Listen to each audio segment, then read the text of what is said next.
So, yeah, we back. We're gonna do a real show today. No AMAs.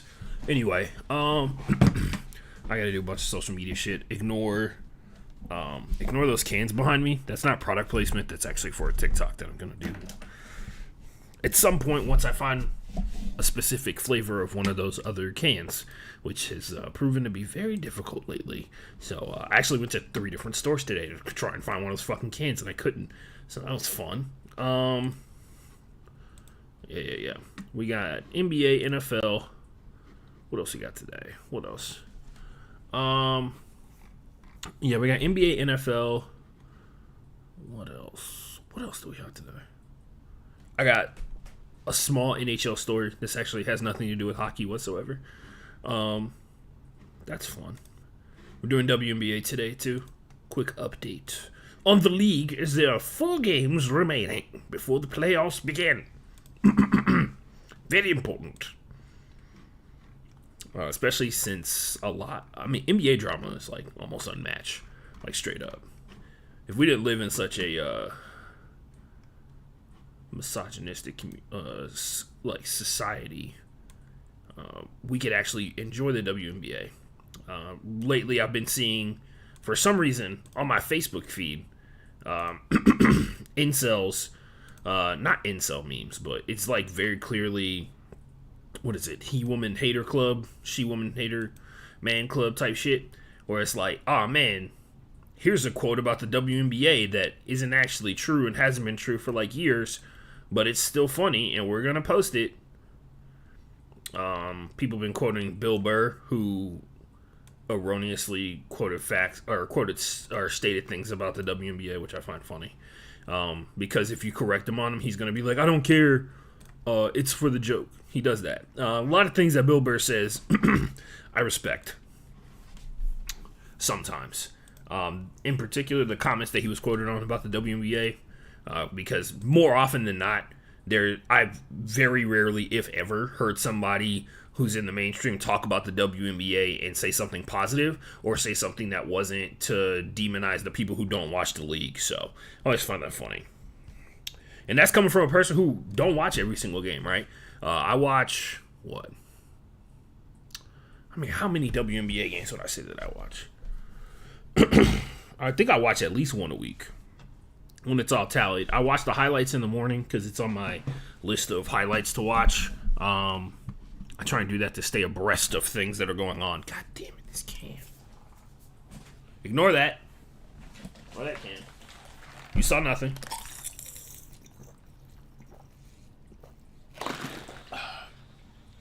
Does anything sound more awkward than drinking out of a Gatorade squirt bottle on stream? Because quite frankly, I don't think there is anything more awkward than that. Every time I've done it on a Zoom, people, and you give that little, because, you know, water's good for you. Hydration's not a laughing matter, especially for me. That you hit them with that, and they're like, what? You know, because people are childish. But anyway, we got a lot of shit to talk about. In particular, the things that are happening in the weird sport that I play. If you didn't see, we'll talk about it, don't worry. I found a new Seahawks hoodie that I want, which is not good because it's like $100, which means I'm out $100, and I really don't know what to do about that. It's tough.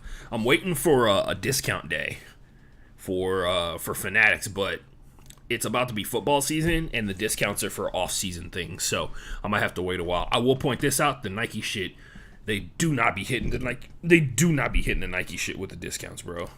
Sorry, that burp was from whiskey. It's 11:30 at night, and I actually have somewhere to go after I finish this show. So, actually, we're gonna power through this. We're gonna power through this real quick. Not real quick, but we're gonna power through this. We skipped a shit ton of frames during the AMA, and I was actually super pissed about that. And lo and behold, right now, we're live right now, haven't missed a single fucking frame. It's so weird sometimes, man. I gotta check my network to make sure it's not like somebody else has access to my network and I don't know about it. So anyway, if you're here live, first of all, shout out to you. I love you. If you're here live, I appreciate you in every facet. Because, you could have been anywhere in the world, but you chose to be with me at 11:30 at night on a Friday. Yeah, we're going to talk about sports. We're going to talk about some sports as soon as I do this social media stuff.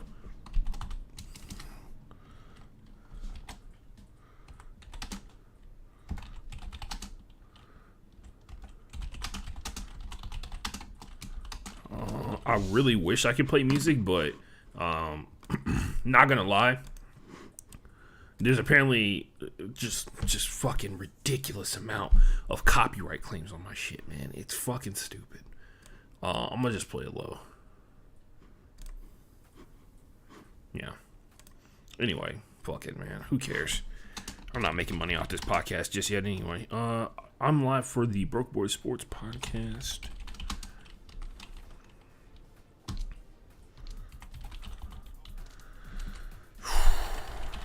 Listen and watch below. Here we go.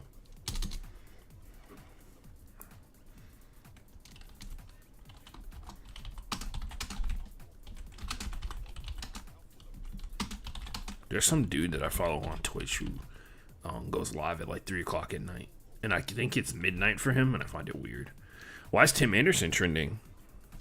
Did they finally figure out if that girl was his mistress? You know what? I don't have time for that. I have a podcast to do. It's very important. Haven't started recording. If I recorded the warm-up segment or the warm-up sesh for the podcast, it would be so weird. I wonder how many podcasters do that and think it's a good idea.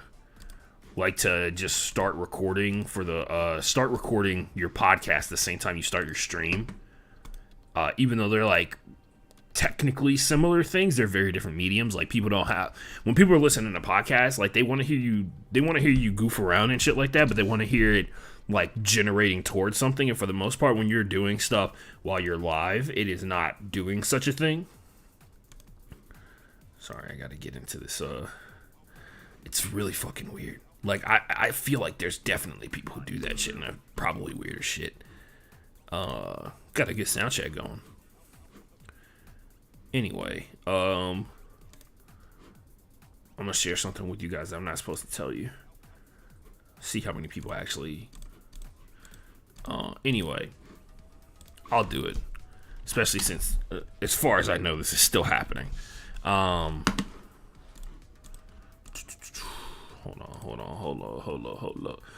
on. Wait a minute. Let me put some pimping in it. Literally, I said that in the corniest manner possible. I apologize to my people, to my culture, to my mom and to my father for saying it like that. Hold up, wait a minute. Let me put some pimping in it. You gotta let the end drop a little bit for free. Anyway, there's one. Let me check my Gmail. Maybe it's in there. Anyway, we got a thing that's happening. It's pretty major. We're gonna be on ESPN. That is not a joke. A couple months ago, I was asked. If you guys don't know, the random sport that I play is called quad ball.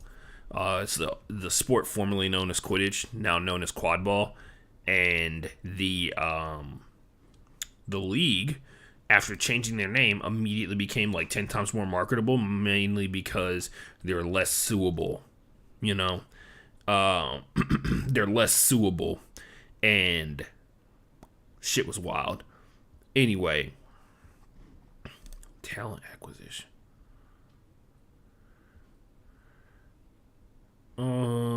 Anyway, whatever. Next Thursday, quad ball, aka Quidditch, is going to be on ESPN for ESPN 8 The Ocho. They've already announced that.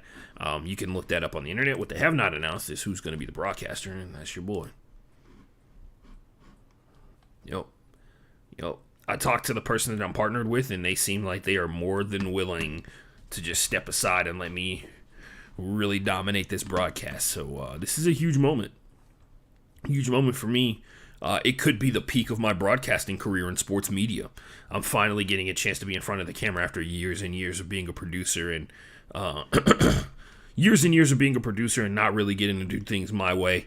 I waited long enough, and ironically enough, out of all the sports that I have studied and dedicated hours and hours and hours and hours and hours to trying to understand, Quidditch is the one that gets me on.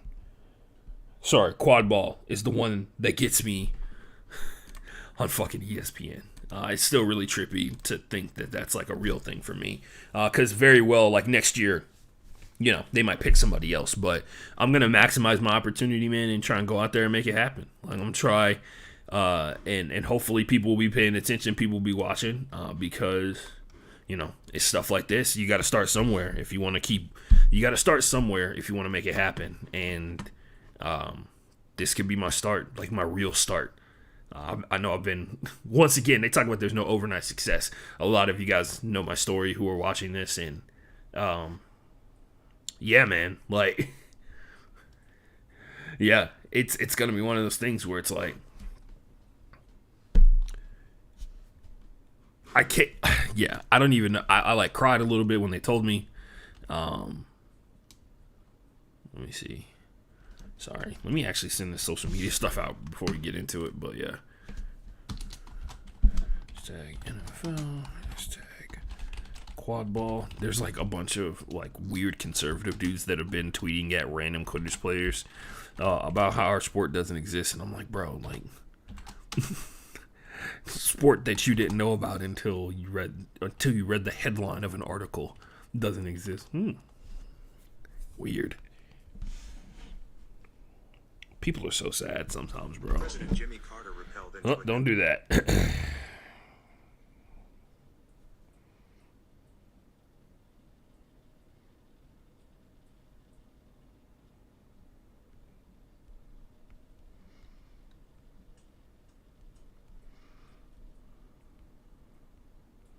Anyway, yeah, I was looking at some shit. Anyway, NFL quad ball, NBA quad ball, WNBA, Twitter.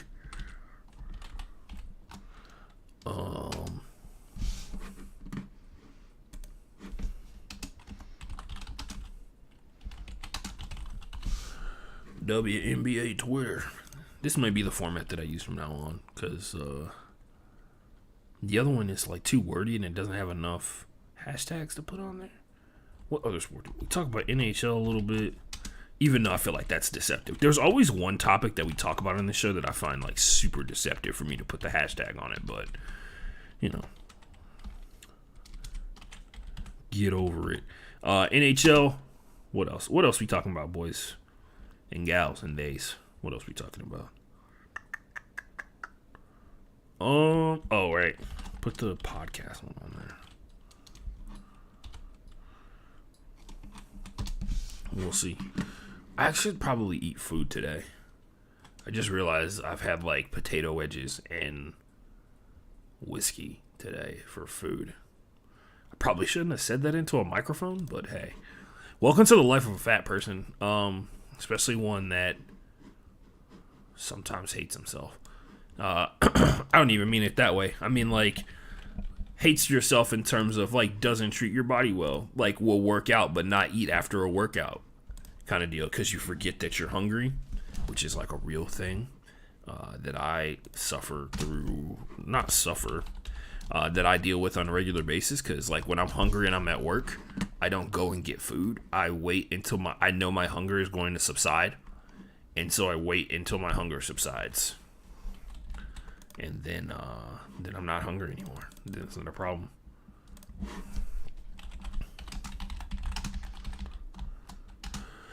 Whew, man. Apparently, there's a direct correlation with making my streams longer and hanging out here more. So, if you're watching the stream, I appreciate you, because we're trying to do...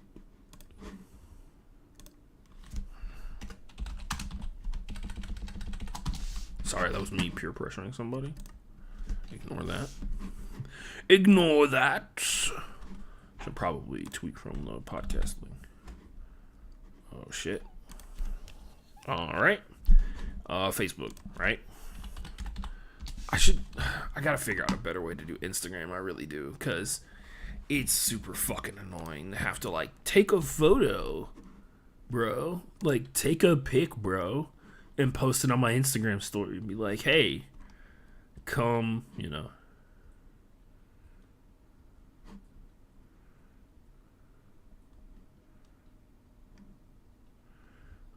Yeah, seems like a lot of big things happening. My guy Fred Fowler just tweeted about he just posted that he's got some big news. Interested to see what that is. Hopefully it's him on TV. I don't necessarily agree with some of his opinions about women sometimes, but he once again, sometimes I'm starting to get to the point where I kind of chalk up when I hear like some wild ass theory that people have about a certain group of people. I'm more entertaining of the idea that, hey, you've interacted with more of those people than I have, right? So that kind of makes sense. But at the same time, it's like, no, like you're definitely saying some shit that's like kind of out of pocket, bro. Yeah, like just broad sweeping statements that happen all the time, like are the most frustrating thing for me personally. Yeah, anyway.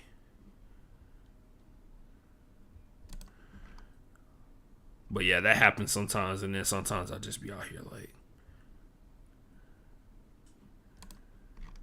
Sometimes I just be, oh, hold up. Oh, it's a youth. God damn it. Sorry, a tie-dye Seahawks shirt was for $15.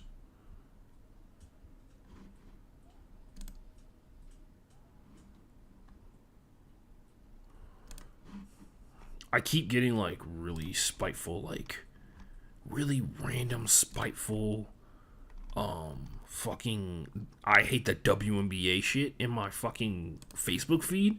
And I'm like, dude, exact opposite person for some reason. Anyway, maybe I secretly do hate the WNBA. That'd be news to me. Anyway, hit me up with questions in the chat. And we're going to do the awkward thing where we take a photo so we can post the link to the show.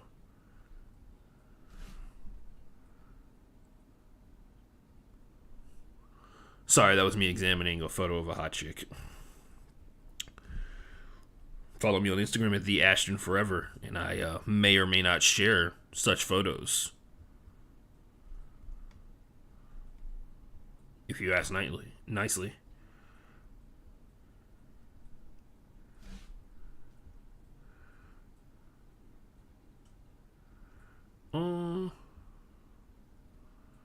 Fuck, bro. That looks cool. Oh yeah, apparently everybody in my near vicinity has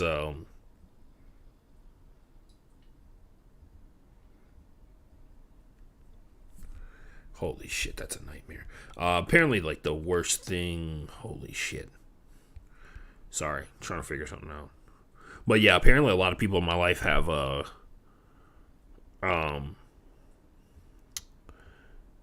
they have their anniversaries this upcoming week as well, because mine is on Tuesday. That'll be fun. It's going to be fun, because it's just going to be me hanging out with my girlfriend. You know, like I do on a regular basis. If you're asking what present I got her, don't worry. Haven't figured that part out.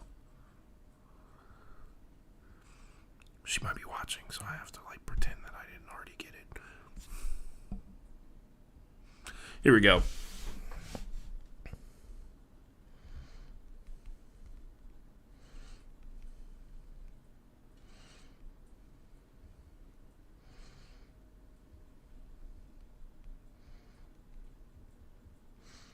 Fuck. Let me get. Sorry. Social media stuff. I'm a little rusty. It's been a while since I've had to do this. Shout out to the two other random people who liked the stream. I don't know who that is. I'm not even gonna lie. I have a private, not a private. It's just like I've had a YouTube channel, like that was just my channel for like years at this point, and and I check the stream from that account. Even though they're on the same computer, I check what it looks like from that account on a regular basis to make sure it looks good. And, always hit that like button. I'm not stupid. I'm not stupid. I will spam my way to the top. One like at a time. By the way, we went up a follower. I think I mentioned it during the AMA, but it was Valhalla Quidditch, a team that is up in Canada. Shout out to them. The game that I'm broadcasting is the games I'm broadcasting for ESPN are do I want them on Twitch or do I want them to go to YouTube? I feel like more people have a YouTube channel or a YouTube account at least, so I'll put that one on there. But yeah, anyway, it's Team USA versus Canada, so yeah. Canada getting busy out there. Your channel, Ashton. What is your wrong channel? Whew, man. Here we go. Share. Copy link. I can share my stream to my Snapchat story? How? How would that work exactly? We're about to find out. I'm going to just hit post and share.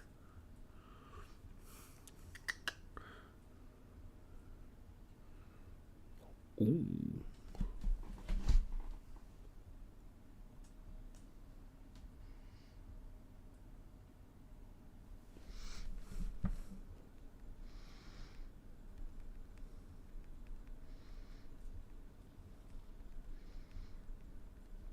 I'm going to start doing that now. Learning things slowly. Makes me feel like I'm old or some shit like that, but in actuality, I don't think many people knew you could share to your group Snap story chat. Anyway, moving on. Back to Instagram, the other photo app. With the link. I wish I could post multiple links, but apparently you can only do one link per post, which kind of makes sense.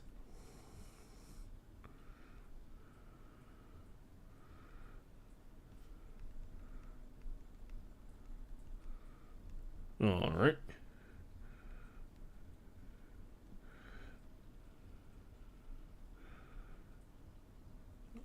I've done my part. Now it's up to the gods. Whatever one is up there. Whatever one is the patron saint of getting viewers so we can pop off and get this money. Patron saint of clout. Who would that be? St. Paul. Logan Paul, I guess. Been live for 22 minutes. Jesus, man. All right, let's see if we skipped any frames. Oh, we did. We dropped 8 frames somehow. Holy shit. Yeah. Hold on. I'm pretty sure that coincided with my phone getting onto the Wi-Fi network. That was weird. Anyway, let's do the show. Let's do the show, shall we? Let me double. Oh, that's not the right intro. Is my intro music? Where is my intro music?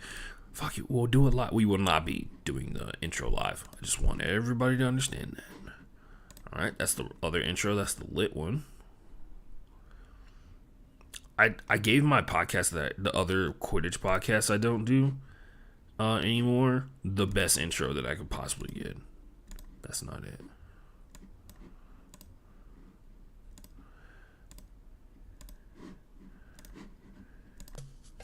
That's not it.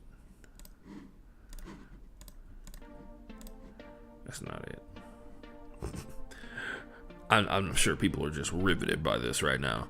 We're about to get the show started in a couple minutes here. As soon as I find my theme song, the file for my theme song. Sorry.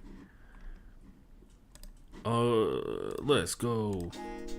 That's not it. That's the Jazz Fusion one. I do like that one. No. At some point, we're gonna go run out of options to click here. Apparently not anytime soon.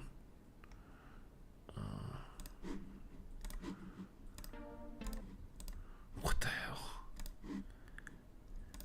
They're all labeled, by the way. That's how bad it is. Like, they all have individual names, and I'm still can't find it.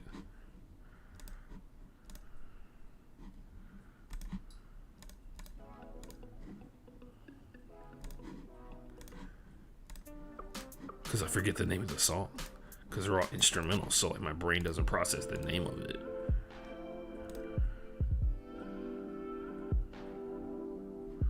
Oh, is it this one? Nope. Shout out Christina Gukas. She's getting all her songs played on the show today. Laying in your arms. I don't think that's it. It's not. Is it not in here?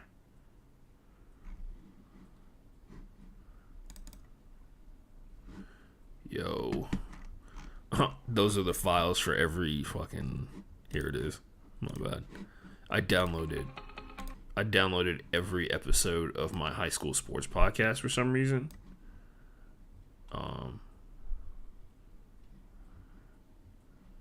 Yeah. Anyway, I downloaded every episode of my high school sports podcast that got like really big at one point, because it means that much to me, even though at the time it didn't really mean as much to me, but it was still one of the greatest achievements I've ever had personally, like as a broadcaster. And I wish I'd done it with my articles that I wrote for a magazine, because they fucking archived all of them, or like deleted all of them from their website because they changed over to a different format or some shit like that and got a new website. But they did that, and so I can't find any of the articles I wrote. All the links are dead essentially, which is great for me personally, as a person who honestly, like, that was some of the best writing I ever did, because I remember staying up until 4. I would like go to games would be over at 11. I would get home at like midnight, and then I would stay up until 4 a.m. writing a story immediately after the game, because it wasn't required. It wasn't required for me to be able to do that, but it was something that I wanted to challenge myself to do, because like writers have to write on deadline. I had to broadcast my game. I had to like set my equipment up, broadcast my game, break down my equipment, take my shit back home, broadcast the game. So I either do play-by-play in color or do both sometimes. And then write an article about what happened in the game without having the stats available for me, and talk about like the significance of what the game was. So I got this system where I was like trying to track everything that happened on every single play while also being like entertaining. And it was the epitome. That's how I knew I could do like this YouTube thing, because I was doing like 20 things at one time, and that was one of my 4 jobs at the time. So that was fun. It was not fun at all. It was actually a fucking nightmare. But and then they told me that I wasn't trustworthy, and then they fired me after I missed 2 days of work for the first time in 5 years. So, yeah. Joke's on them. I'm so untrustworthy that I'm going to be on TV next week. I'm not bitter about that still. I'm not bitter about the people who tried to completely ruin my career with every tool available to them. By the way, shout out to my boy Eric. It was his 40th birthday. He interviewed me for my first radio job ever. I showed up in a suit that was ill-fitting. Interviewed, took home a game sample, and they were like, hey, like, broadcast over this game as if it was an actual game. And I remember staying up until like 1 a.m. because I had to wait until there was nobody. Everybody in my house was asleep. This is back when I was like 18, 19, I think, maybe. I remember I had to wait until everybody went to sleep so I could record via my headphones. That used to be a thing. You used to be able to like talk into like headphones that didn't have a microphone, and your computer would record it because it was stupid, depending upon the type of headphones you had. But I had to do that. I didn't have like an individual microphone, and I think I had to I think it was into a webcam. And I recorded it like 4 or 5 different times. But I also went through, and it was like a clip of, I remember it, North Gwinnett out of Atlanta, Georgia. It was a state semifinals game. One of those kids that was in the game that I called actually made it to the NFL. It was really weird. But anyway, they gave me like a 4 or 5 minute clip of a drive that they had playing football. And they were like, hey, go out here and call it as if you're the broadcaster. And I fucking annihilated that shit.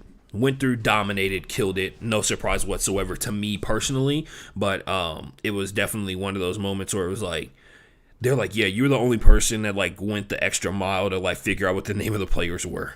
Like you went out and like look, because I went through and I looked at the jerseys and I couldn't see, like I had to like go frame by frame. I like stopped the video multiple times. I listened to the audio, like because they gave it to me muted or whatever, and I was looking around and I saw the name of the high school written on like one of the signs on the sideline or something like that, and I looked up the game itself. And I went through and I looked at like the information I could find on the game. I read an article about what actually happened in it, and I gave backstory to it while I was watching it. And I was like, yeah, this is, like this is the first, it was like in the third quarter or something like that, because it was like a key drive that they won a state championship off of, or got to the state finals off of. And I like talked about what happened in the first, second, and third quarter. Like as if I'd done the entire game and I knew every single player's name and called it out on the game while they were running through and all that kind of stuff like that. And they were like, yeah, that was wild. You were the only person that did all that. And that's how I got my first job in radio. And it was cool, man. Eric was the guy who hired me, and we're still cool. We're still friends to this day. I went to his 40th birthday party and saw his 2 kids, which still blows my fucking mind. Because when we first started, he had been married to they met in college. He'd been married to his wife for like a long, long time. I think it was like 5 years or something like that, which 5 years in marriage is tough. But they had been dating forever. They had been together for a really long time. And now he has like 2 twins, he has 2 fraternal twins, and they look just like him. It's really wild. But yeah, I went to his 40th birthday party. It was so dope. Good to see him again. And then I told him on the phone the thing that I mentioned earlier about, being on ESPN, and it was wild. It was wild. It really was. Anyway, let's get the show started. I think I've said that like 7 times. Let's get it going. Broke Boy Sports Podcast, episode 194, Independent Study. Yep, we're doing it. It was too easy. I'm sorry, guys. Actually, I'm not sorry at all. And I think we all know that. Let me steal something real quick. I gotta steal the description of the video that I already wrote. I figured out that's the secret to me maintaining my sanity, because I have to write the description for the podcast like 4 or 5 times, and it sucks. I just want to write it once and then copy and paste it, which is what I'm doing. By the way, most views on any Broke Boy Sports video for my birthday, man. I really appreciate that, guys. Thank you. Thank you for all the people who showed up. Some people wrote in the chat. I appreciated that. I really did. I felt like I bared my soul for like no reason whatsoever, but hey, that's how you get people attached to you. What? Oh, right. Podcast description. I was like, why did I just copy and paste that? Because I went to my Google Doc and I was like, why did I just copy and paste that? And then I realized, yeah, NBA, WNBA, podcast, Houston. Let's do it. Going live in 3, 2.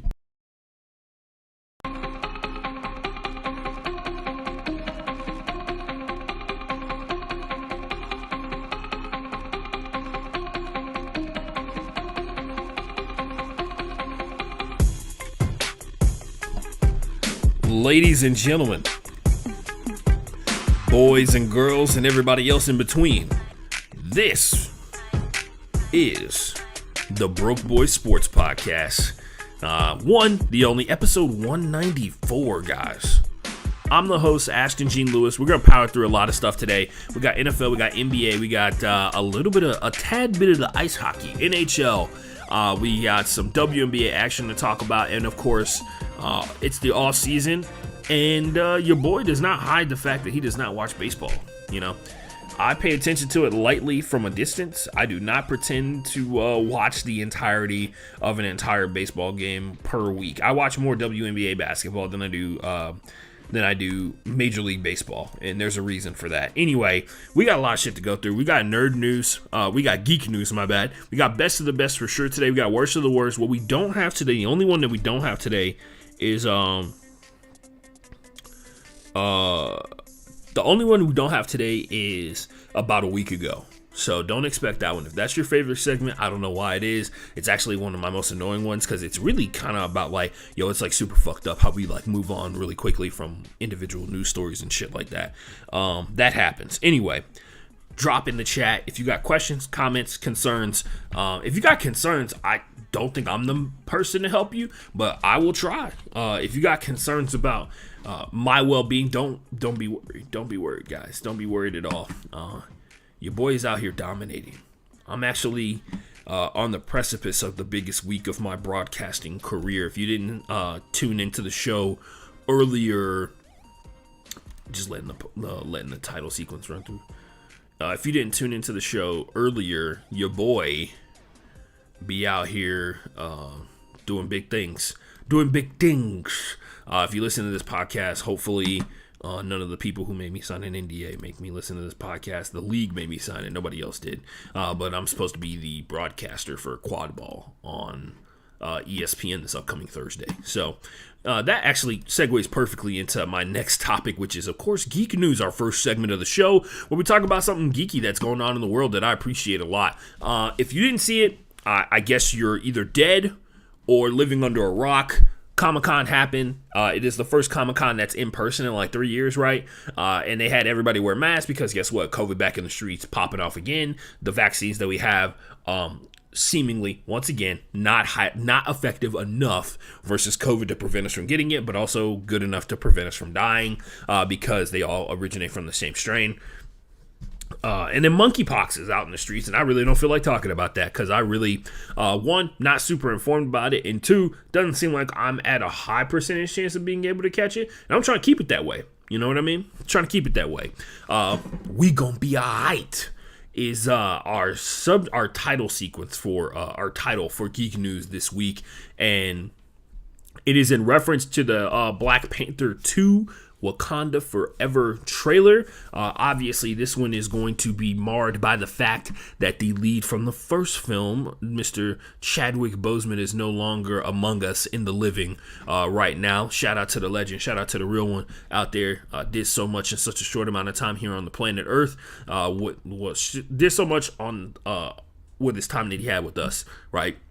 This film, on so many levels, is massively important, as you can imagine, mainly because T'Challa is the only person of color in the primary, he's not even in the Avengers because they're not like really a team anymore. T'Challa, of course, is a force amongst himself as the Black Panther and the leader of Wakanda, and massively important for black kids like me. Like, straight up, not even fucking lying. One of the pops that is on this stack right here is King Killmonger, which is a alternate universe version of the Black Panther, because it's the version where Killmonger.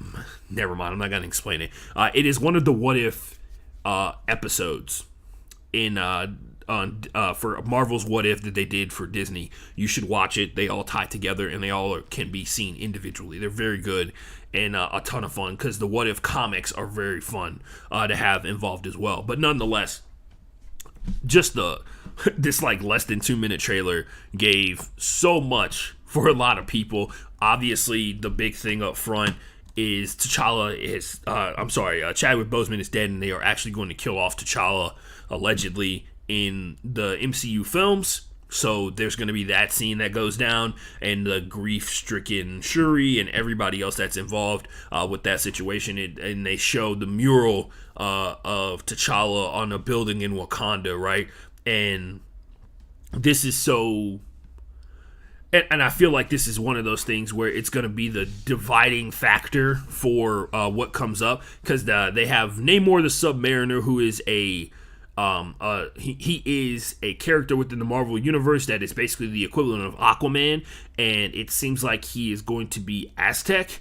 They have the first Hispanic born actor, or first Hispanic born character / actor portraying somebody in the Marvel Cinematic Universe. That's going to be massive for a lot of people, and of course it's going to be in the one movie that has the black lead other than Captain America and the Winter Soldier, which of course will featured Sam Wilson as the lead.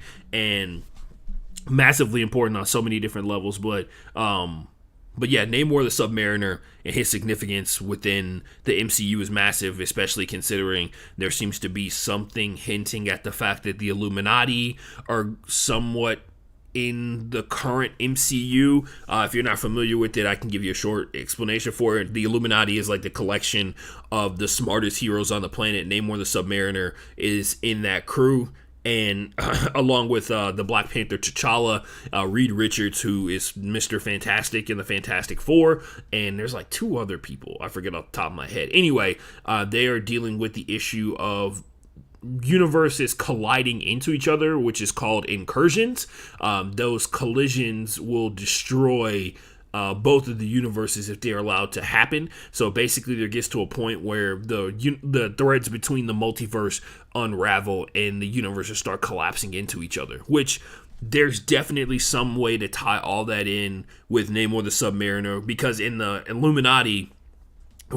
Illuminati sequence, Namor is the person that goes to the other universes and destroys those universes after the Illuminati essentially gives up on figuring out a way for both universes to survive, and they don't want to do the horrifying thing of killing off an entire universe of people. And they go to all the different versions of the multiverse, right, where they find like zombie Marvel universe, which is like where everybody is a zombie thanks to a virus in the entirety of the universe, and they have no problem killing those people. They have versions where they go to different versions of the multiverse where the heroes are dead, like all the heroes died and the villains won. They have the ones where like the heroes barely are alive because they've had like these huge fights or all kinds of things like that. They've had the versions where Iron Man survives, or the versions where Spider-Man dies, and all that kind of stuff like that. Namor the Submariner takes it upon himself to go and destroy the different universes, and the Illuminati kind of like gives a blind eye to it, because Namor,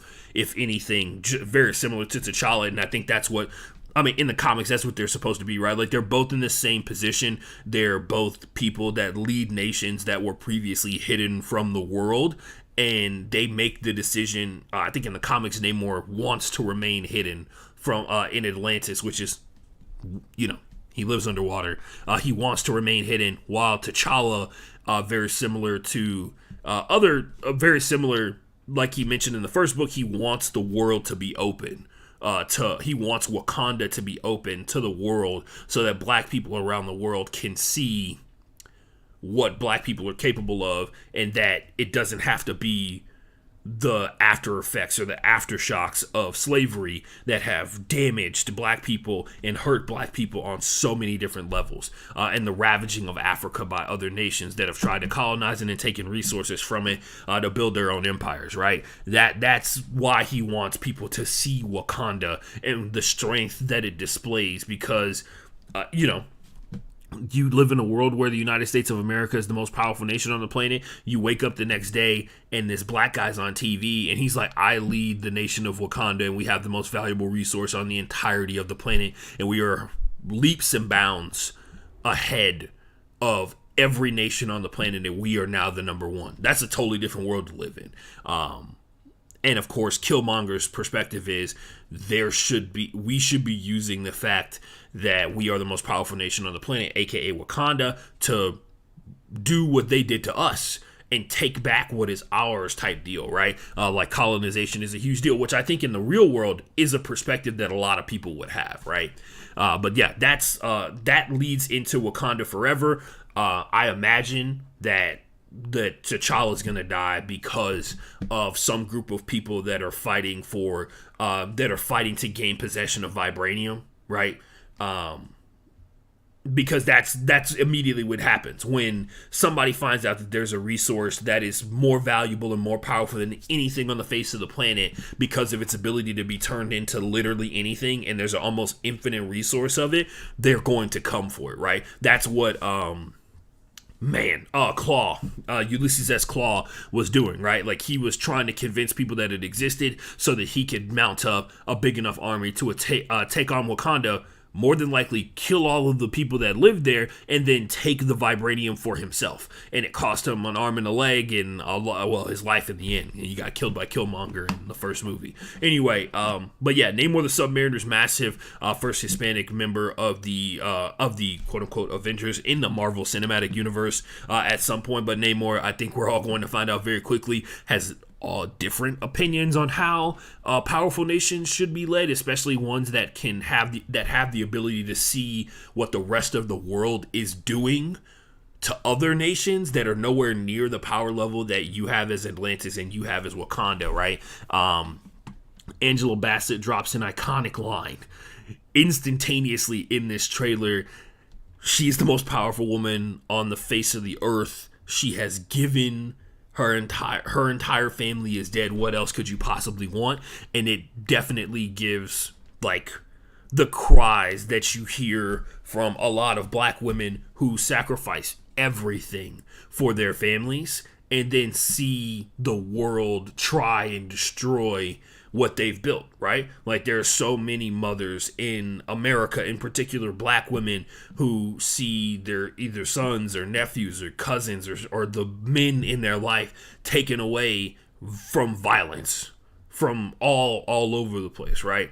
And that and the black women who stand next to and influenced and raised these powerful black men, like you talk about like Malcolm X's mom, you talk about Martin Luther King's mom and Martin Luther King's wife, you talk about Jackie Robinson's wife, who, by the way, shout out to Miss Robinson, she turned 100 years old. They opened the Jackie Robinson Museum like a week after she turned 100 years old, like she fucking deserves. Anyway, to keep pushing the legacy on, right? And they have to do it without the people that they love the most, but they still have a job to do and they choose to do it. And it just kind of gave this whole thing of like, what else can I do for you?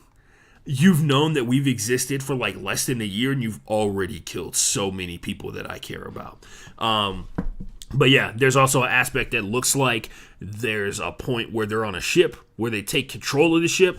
And that ship looks like it is Wakandan in some way, shape, or form, which of course, and there's suits that are getting dropped down into the water, which obviously hints at like there are people who, or either they're doing deep sea diving excavations, and it hints that there could be people who potentially understand that Atlantis exists and they're trying to reach it.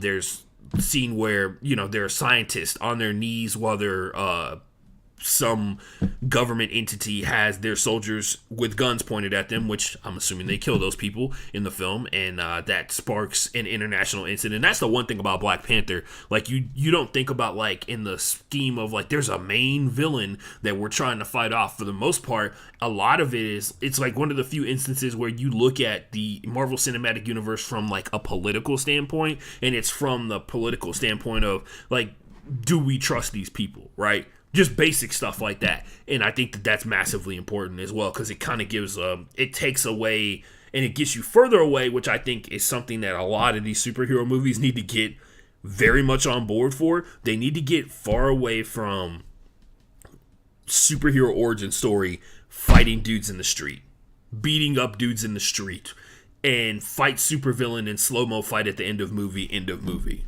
That they need to get away from, as far away from that formula as possible. And Marvel has done a good job because the comic books themselves, same thing with DC, they just haven't done a good job of doing any of the good DC stories, right? Same with Marvel. They have so much material where it is moral dilemmas. Like, that's what Civil War is, right? Civil War is a dilemma of, if you are a person that is more powerful than most of it, that is more powerful than an entire army, we should know what your first and last name is. And then it brings up the question, if you're a person who's just like, why do you need to know what my first and last name is? So you can find people who are not super powered like me and then utilize them as leverage against me to prevent me from doing bad things, or not even bad things, to prevent me from doing things that you don't want me to. Why should we sign over? And of course, it brings the question of like bodily autonomy, because they were trying to set the Avengers up to be like lapdogs that get sent out to different missions and different adventures and stuff like that, right? Different situations that they have to sign through a bureaucracy and everything like that. And that is a moral dilemma of, why would you let heroic decisions be decided by politicians? Why would you surrender so much for people who have proven time and time again they're not capable of wielding this level of power? Because there seems to be this whole resounding thing that continues to come up constantly of they turn this shit up. Like we show up, we save the day, and the only thing that all the governments want to talk about is all the shit that we messed up. Because they don't have to deal with the fact that, like, if we let the alien invasion happens, everybody's dead, right? All they see is the broken buildings.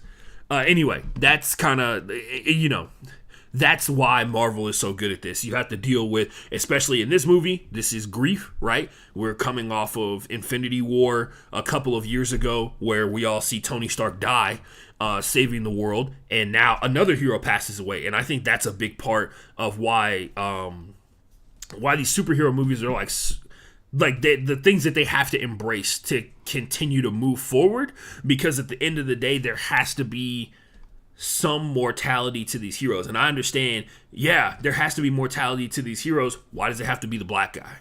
That I totally understand. I listened to Van Lathan's podcast, Higher Learning, and he talked about all these superheroes.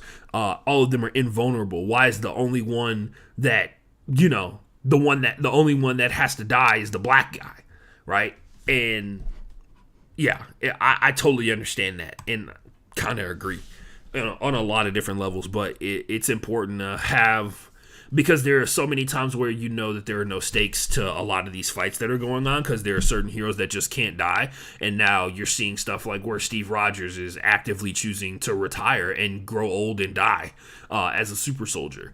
Tony Stark sacrifices his life. You see stuff where Peter Parker sacrifices his connection to his people and goes out there alone, like is desolately alone in the world after No Way Home, right? And now it's starting to get into some darker stuff. I haven't seen Thor Love and Thunder, but facts are facts, man. Like, a lot of these movies don't really seem like they have any stakes except Black Panther, where there's a lot on the line in terms of like this whole, like, protecting Wakanda itself has become a character in the sense that it is something that has to be protected at all costs, because clearly the people who have ruled Wakanda for centuries now, since the discovery of the vibranium meteorite, have been truly amazing leaders in the sense that they've chosen to not weaponize the best weapon on the face of the planet to take over the world.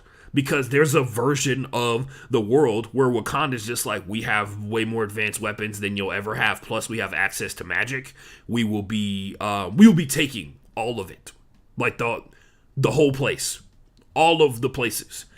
And now there's this struggle for control over it, right? Like, to put it into like a political headlock, and I think that's going to be a huge factor that goes into it as well, because you're seeing Angela Bassett have to go and like talk to obviously what looks to be the UN, and all of her constituents put their microphones down because they will not be speaking. Only the Queen will be talking. Mad respect. By the way, I think the person in the suit I think that's the death scene for when T'Challa dies.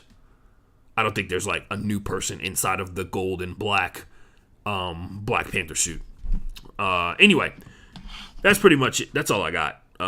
That movie, just off that trailer, that's all I got. By the way, and probably one of the greatest mixes of all time, No Woman, No Cry into All Right by Kendrick Lamar. Two legendary musicians, and links up seamlessly with the trailer. If you want to listen to an interview from the guy who made the trailer, check out Fat Man Beyond. They did like 3 episodes in 1 week, which was really dope because they talked to nerds about nerd shit. The last one, they talked to the guy who cut and edited the trailer for Black Panther 2, and they asked him about they asked him about his career and his path, and like the perspective on how you take on everything like that and how it came to be. And I think that's massively important as well. But yeah, shout out. Can't wait to see this film because it's definitely going to be dominated by black women. And that will be a first for Marvel. And I'm going to tell you this right now. Can't wait to see all you crybabies cry. Because at a certain point, there's only so many times where you can get away with like trying to hide your racism behind film critiques, right? We're not sitting here talking about Black Panther being the perfect film, but your inability to address its significance to not only Marvel as a whole, Disney as a whole, especially where Disney originated from and where it is now, and then of course its significance to a group of people that you don't look like, is like, nobody can respect your opinion if you can't factor those things into why all these films matter, why Miss Marvel matters, which, by the way, if you haven't watched Miss Marvel, you need to. It's fucking amazing. It's very, very good. Hopefully nobody from Disney is going to watch this. Anyway, but yeah, nerd news on that one. That's Wakanda Forever. There's one more thing that I wanted to do before we get into the sports stuff. Going full screen on this one. So, If you've been watching the stream, I mentioned it once, and I'll mention it here on the podcast, because hopefully by the time you hear this, it'll already be announced. If not, please don't tell anyone that made me sign this. Last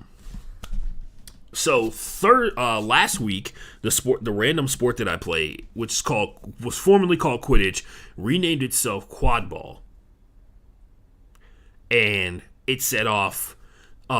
It ticked off pretty much every person on the internet that hides behind like a random photo of some animated character, or like no photo whatsoever, or a person that is really anti-trans and like wanted to let you know about it, because there are two things happening at the same time with the name change from Quidditch to Quadball.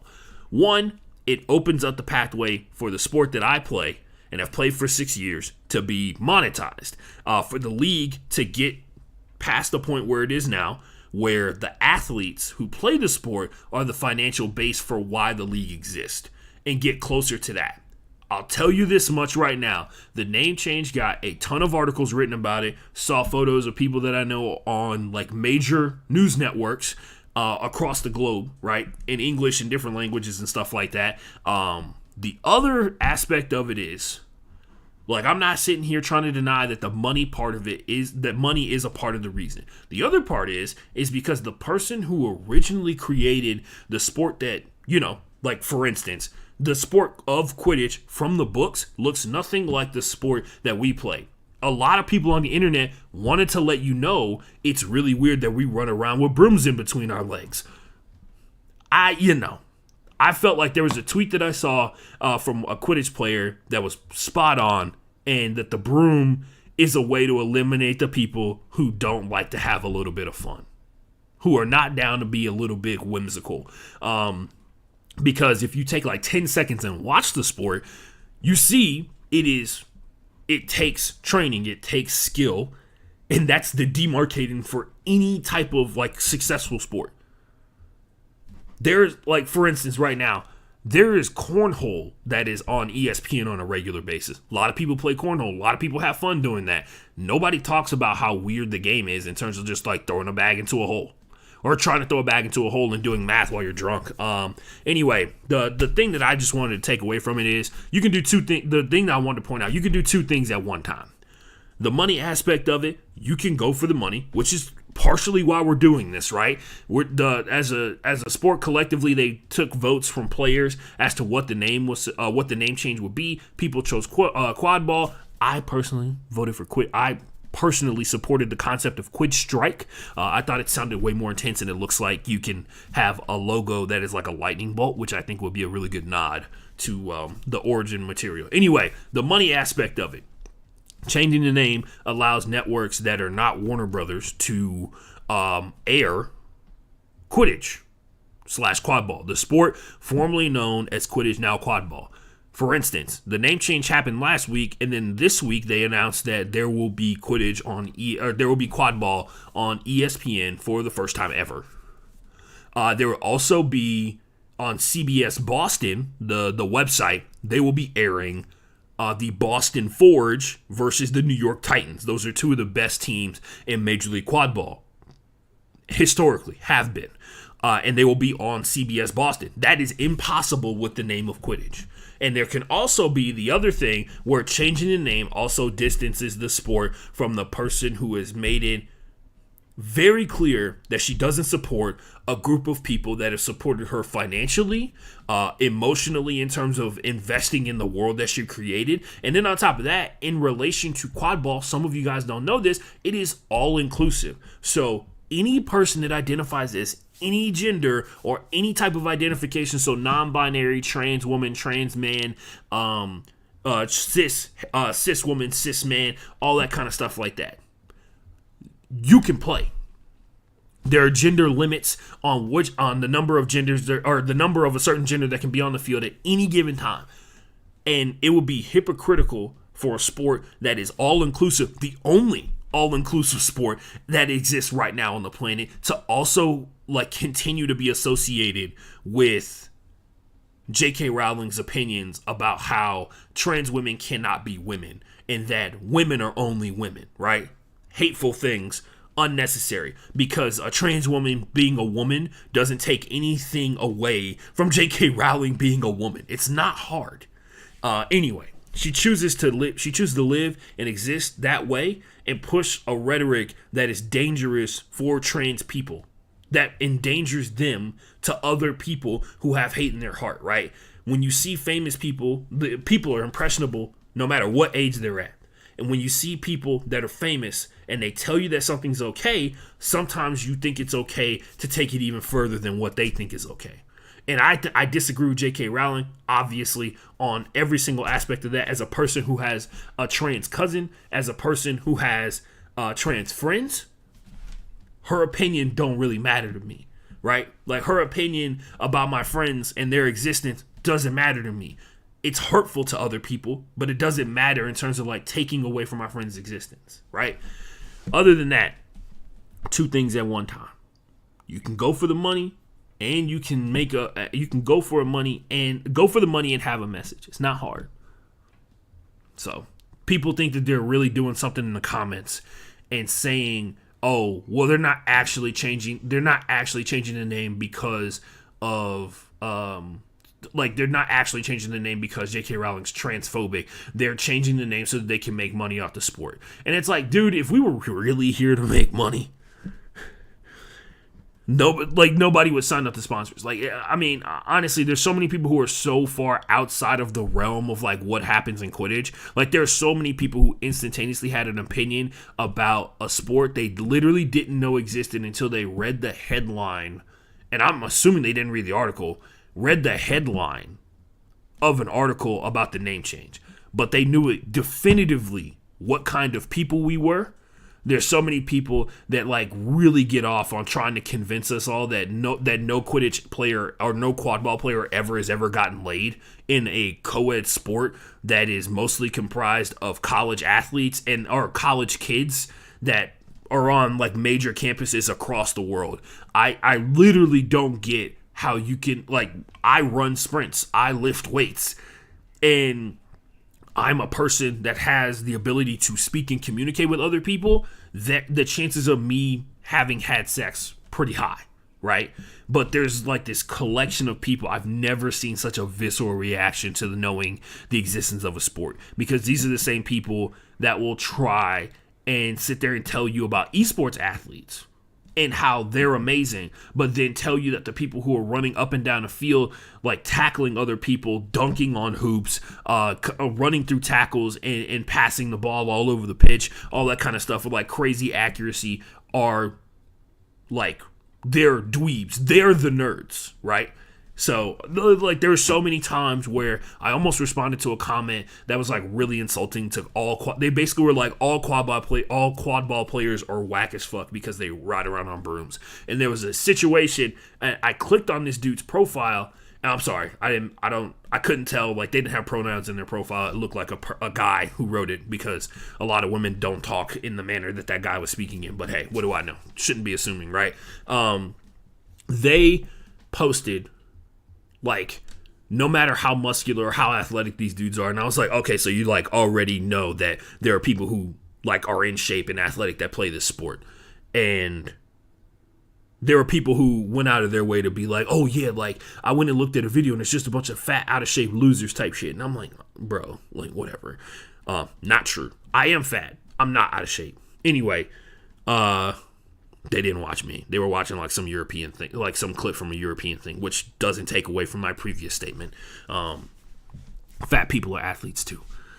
Anyway, this guy says that like there's no matter how muscular, how athletic these dudes are or these people are, they'll never actually be athletes that I respect because they choose to ride around on the broom. And I click on the dude's profile because like I can tell, you can tell when there's like a not real athlete saying something, right? Like a person who's never like thought of, like there's a lot of times where like you see those Quidditch highlights that get posted on SportsCenter, which happens like once a year. They post it on SportsCenter. There's a bunch of people who are like, oh, this shit's weird. And then there's the group of people who are like, this actually looks kind of lit because you get to dunk and all that kind of, you don't have to like be able to jump 10 feet off the ground and be able to dunk type shit.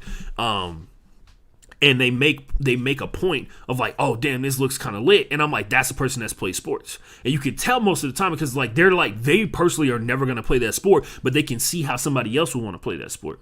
There's a group of people who are not athletic, never played a single sport, not cool like that, and you can tell by the way that they talk about Quidditch or talk about quad ball that they have never played a sport. Because they don't have the base level of respect that a lot of other athletes have for each other, right? And I click on this guy's profile, and I try and scroll through, and I try and find a picture, because I'm like, I gotta see what this guy looks like. I really do. And I scroll back. I go to his media page, or his media tab on his account, and I scroll all the way back to like the year 2017. Can't find a single picture of him, but you know what I found a bunch of? I found a bunch of photos of like Giga Chad memes. I found a bunch of like super misogynistic photos as well, or like memes that they posted. And then most importantly, the thing that made me legitimately lose all of the frustration that I had initially, I saw at least 50 photos of Mobile Suit Gundam models that this person had put together and was like bragging about on Twitter, calling me a dweeb. And I was like, bro, get out of here. I get it. This person could very well be a person that goes to the gym and assembles mobile Gundam suit models, right? I watch Mobile Suit Gundam. It's actually one of my favorite animes. I would argue that's probably the first anime I ever watched as a kid because it was like giant robots fighting in space. Like, what can you not like type of deal. One of my favorite iterations of Mobile Suit Gundam is Mobile Suit Gundam Zero. Like that's like a huge one for me. I love Zoids, but it was really tough for me to believe like every person that I've ever met that like assembles models does not work out. And that's not smart because that's not true. Like, that's not how the world exists. Because I know that there are athletes that have Mobile Suit Gundam models that are statues. They're just figurines. Because there's a different type of dude or person that, like, assembles the models together. It's dedication. It takes a lot of work and stuff like that. But it's really hard for me to accept that a dweeb, a person that I assumed to be a dweeb, was telling me that I was the nerd. Telling me that I was the nerd. When they didn't have the courage to put their actual face on Twitter. And they didn't have the courage to post, like, anything about, like, oh, look, I got this new shirt type deal. They only posted, like, they've only shit posted about women and posted about Gundam models.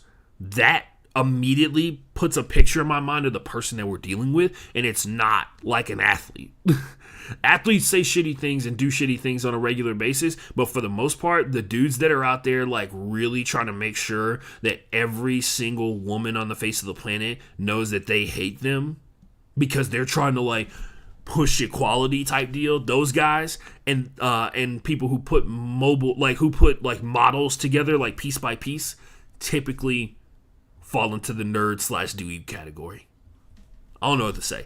And that happened to me, and it wasn't just Mobile Suit Gundam models every time. But there was a lot of people, the people who were saying the most outlandish things were, one, super old white men every single fucking time. It was super old white men, or people who didn't have the courage to actually post a photo of themselves at any point on Twitter, people who didn't have, or like actual nerds, like actual geeky people who look like they've never lifted a weight in their entire life. So my response to them, I really just want to, like, they had such definitive opinions about Quidditch, and what I really wanted to do was start like asking them like really intricate, like, who do you think is going to win the national championship? Do you think the Boston Forge has a chance with the New York Titans running their true match defense to come out there and get a sweep in the series and just sound like, you know, like, since you're a Quidditch expert, like, you should be able to tell me those things, you know, like, to defuse that argument. Anyway, that was a long diatribe to talk about a sport that you actually don't give a fuck about, and point out that I will be on ESPN2 on Friday, August 5th. And then I'll be back in Houston to play my series finale versus the San Antonio Soldados in League City. So come through. Oh man, what else? Oh yeah, no, Ho's gonna be mad. Like, Ho's gonna be mad about the quad ball thing, but it's gonna be fun. Oh, I love how like they spent a whole week talking about how we're not athletes, and then we're gonna be on ESPN. I thought it was really funny.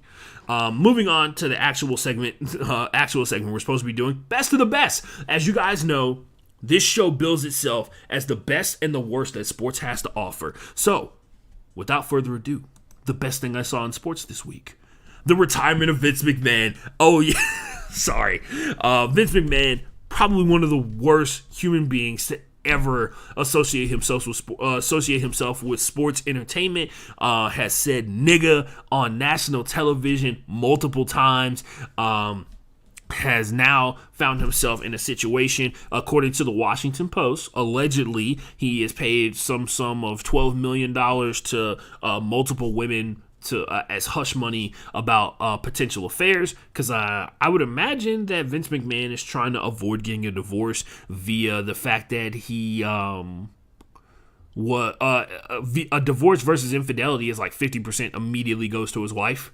So maybe he's not on the best of terms with his wife. Also, like, cheating on your wife is like a bad thing. People just like forget that sometimes. Anyway, Vince McMahon, absolute piece of shit. Super glad that he's finally out of the picture, because, like, quite frankly, if you've been watching watch like wrestling for years and sports for years, there's a contingent of people who work in like actual sports media with sports that are on the up and up. I know some of you guys thoroughly believe that there's a way to rig a sporting event that involves like 22 people on a field, or like 10 professional basketball players. That's funny to me. There's like legitimately a dude I talked to one time who was trying to convince me that the NBA is rigged because NBA basketball players are some of the best athletes with the most precise shots on the face of the planet, and that they can miss important shots when they want to miss them. And I'm like, but there's no financial benefit to losing games. Because if that was the case, that would mean that like only the big market teams would win every single year. And that's not the case. Like, Boston, Massachusetts has the most sports titles. Like, out of all their teams, they have the most sports titles. Like, in America, like as a city. And New York has had one of the worst NBA teams for the past like 20 years. But the sport is rigged. There's just like really basic things you can point out that diffuse that argument. Anyway, that guy got super pissed and started yelling at me about how he can shoot like Steph Curry, and I immediately was just like, cool, like, I'm not talking to you anymore. By the way, if I sound funny, I got hit in the jaw by like some 6'7" dude while we were playing pickup basketball on Wednesday, and it actually still hurts. So I have a feeling that the podcast is not going to help with that. Anyway, back to best of the best. Shout out Vince McMahon. I hope your retirement is absolutely fucking terrible. 76 years old. He has done everything in his power to make sure that the WWE makes the most money that it possibly can at any given turn. And it is paid off big time for him. You know what I mean? I can't say anything other than the fact that, like, America excuses absolutely atrocious behavior for a motherfucker that knows how to make money. And if Vince McMahon know how to do anything, he know how to make money off people. You know what I mean? He works in the industry of flesh. There's no way around it. Just like every other professional sports athlete, GM, all that kind of stuff like that. They work in the business of like human beings as well. they're human beings who are just properly compensated for their time spent with the team. And I think a lot of people have argued that like WWE athletes should be getting paid, WWE superstars should be getting paid a lot more, especially considering like the rise and the prominence of WWE as a TV like network, especially considering how much money the WWE makes on a regular basis. That is huge. That's massive. And maybe, just maybe, with Triple H coming back into the fold and Stephanie McMahon taking over, maybe she won't take after her dad. And maybe she'll be a better leader. Anyway, best of the best was hearing that a horrible person is stepping away from a sport that could actually be a lot of fun if he wasn't associated with it. Even though a lot of people argue that Vince McMahon has made, has been a huge part of the rise of just professional wrestling as a whole forever. And I give you credit for that for sure. But let's be for real. He shut down like multiple leagues in the process of the WWE becoming like the premier wrestling league in the world. So he's never gonna get a pat on the back from me. I mean, Vince McMahon is a bad person. Like, I don't really know what else to say about that. I'm just glad that he's not working anymore. Anyway, let's take our first hydration break of the show. Shout out to Vince McMahon on a terrible retirement at 76 years old. I'm sure he's still going to be rich. Hopefully his wife will file for divorce and take half of his money. Hydration, I know that was really bad for me to say, but he's a bad person. Anyway, hydration break. Let's hit a song here. Let's go Humble Belief since it's already loaded up. A lot of people like this song, including myself. I'm going to get some water real quick, and we'll be back.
All right, let's kick it in hyperdrive, ladies and gentlemen. We got to make some moves. Worst of the worst thing that I saw in sports this week, independent study.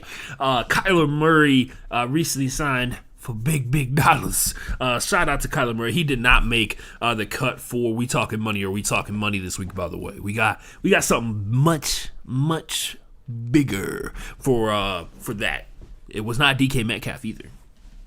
DK Metcalf made small pennies in comparison to what we have for We Talking Money or We Talking Money this week. Kyler Murray has a clause, or had up until yesterday, a clause in his contract that required him to watch 4 hours of film a week, which, if you're a football player or like any athlete ever, that's literally nothing.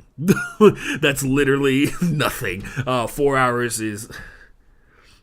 4 hours is literally nothing, especially once you get past week 4, week 3 of the NFL season, where you can technically track tendencies in certain situations on the field for multiple teams, and to be able to do that, you have to watch all of their fucking film. Anyway, that being said, here are the angles for this situation. Kyler Murray signs a record deal, right, for the most money ever. I think it's $46 million APV. And one of the clauses for the entirety of his contract is that he has to watch 4 hours of film a week. That was ran with by multiple media outlets. Well, not really even media outlets. People are just reporting the truth, right? And honestly, the way it was disseminated to us, it makes you wonder. I mean, because now we live in a world where agents control what the newsbreakers have. They send the email, or they sent the email. It has the snippet of his contract where it fucking details that he has to have 4 hours a week of film. If you're an agent and you know that this stipulation could be brought up in court potentially to void out the biggest contract that a quarterback has ever signed as of today, you are going to do everything because it was brought up almost unprovoked. He talked about how it's really weird that me, Lamar, and Kyler have to constantly prove ourselves to be quarterbacks, right? And that was obviously in reference to the fact that historically within not just the NFL, but football in general, black quarterbacks are hard to find, yet black people are in abundance within the realm of football. There's something to be said about that. And there's a reason for it as well. We all know what that reason is. It's because there's the belief that black people can't be in roles or positions of leadership to a certain degree, and in the most prominent position, you don't want the best athlete for some reason. You want a person who can't add an extra dimension to your offense for some reason. Anyway, Patrick Mahomes brings it up. If you're an agent, you slide that to a couple of newsbreakers. They confirm it. They go out there. They post that on Twitter. They don't have any opinion about it. They just post something that is clearly out of the fucking ordinary, right? There's this collection of people that I've seen in media that are trying to be we don't know, if it's out of the ordinary. It's bro, we've literally never heard of a film requirement. There was Adam Pac-Man Jones was on Athlete Tonight, and I don't know if this is something they agreed on beforehand, but Brent, it's a radio show they do for SiriusXM. It has Ashley Nicole Moss, Pac-Man Jones, and Brandon Marshall, and they very clearly are trying to do first take on the radio, except they're just not good at it, right? Pac-Man, I don't know if this is his actual opinion or a take he cooked up himself, but his whole thing was this film requirement is no different than what a team would be a team requiring a weight check for certain players, right? There are players that have weight clauses built into their contract. We all know that. We know that there are weight clauses built in. Every team essentially every team has a weight clause built into it, and it takes money away from the contract. It doesn't void your contract out unless it's a really horrendous situation for some people. I think Albert Hainsworth had a crazy weight clause one, and he showed up 20 pounds overweight or some shit like that. I have to look that up during the hydration break. Nonetheless, that happens. They pull up.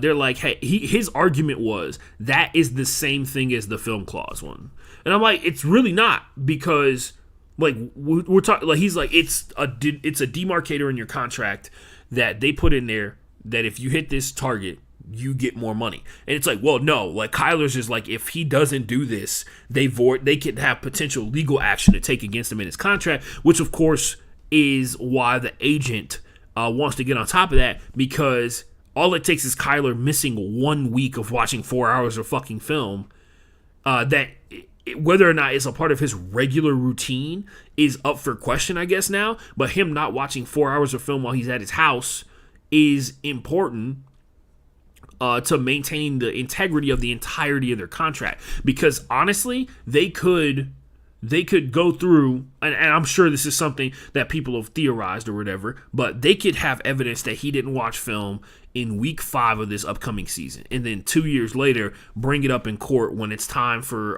when they get, like, if Kyler stops panning out, like if Kyler stops continuing on the trajectory that we see him on, and he falls off or he gets some kind of injury, and they just want to get the money back. They can be like, well, 3 years ago you didn't watch film during week 3 for 4 hours, or the week of week 3 you didn't watch 4 hours worth of film, so we're voiding out your contract, and if you don't believe us, we're going to take it to court, and they're going to give us some kind of money because technically we wrote it into the contract. Just because we didn't immediately take action against it is actually something that we did as like a favor to you.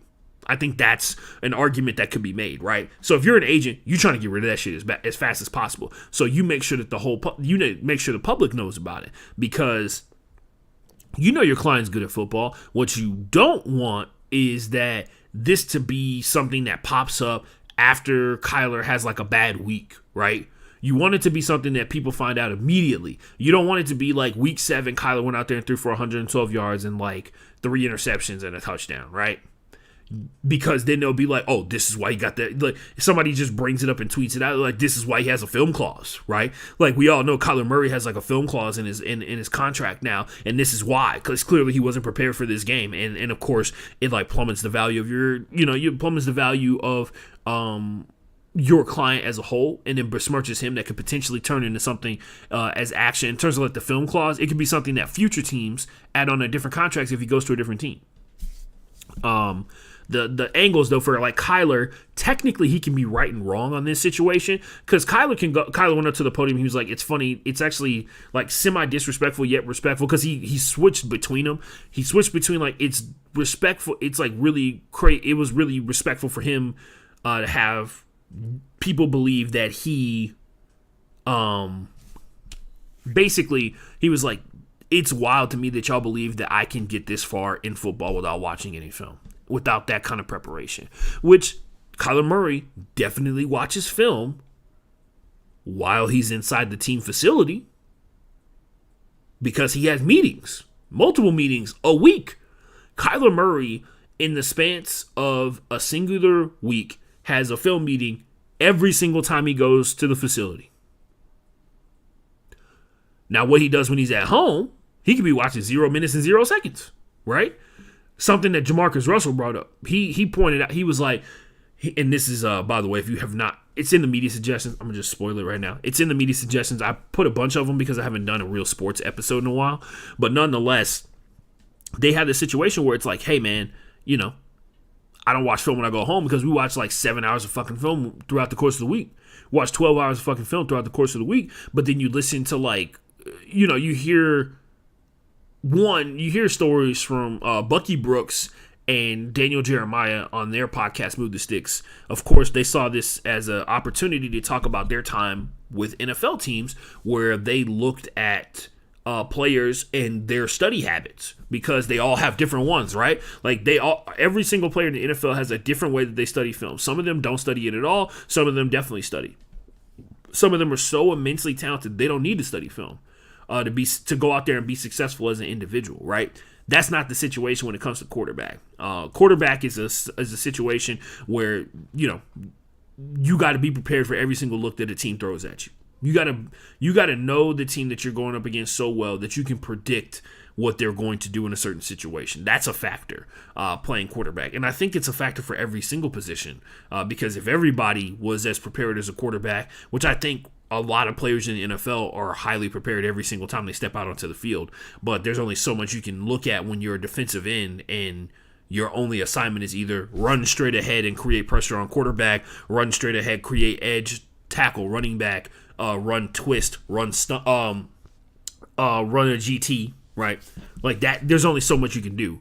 Like, you can't predict what the offensive play is going to be and then have some way that you affect it, right? The number one way you affect it as a defensive end, like most of the time, the flow chart is like, they're running tight end post, they're running dagger, they're running stick. How do I, as defensive end / defensive tackle, disrupt stick and all these other like really basic plays? Oh, sack quarterback, right? Like, that's a real thing. Like that's a thing. But yeah, Kyler could be watching plenty of film. He watched probably, if not, he watches the same amount of film at the base level as like many players on the team, and doesn't watch any when he goes home, or he doesn't watch it enough from the perspective of the team. And that brings me to the angle for the team. 4 hours? 4 hours. That was written in, it looks like it's written in by a person who doesn't know anything about football, which is impossible, because the contract stipulations would be something that the general manager for the team, Steve Keim, would know about and negotiate himself. It doesn't make sense for Steve Keim, who knows football, to be like 4 hours is the minimum that we're requiring for Kyler to study. That's not even an hour of film study a day.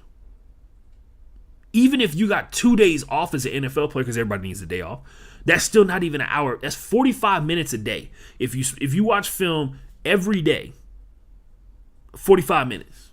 If you watch film an hour a day, is 4 days. Right?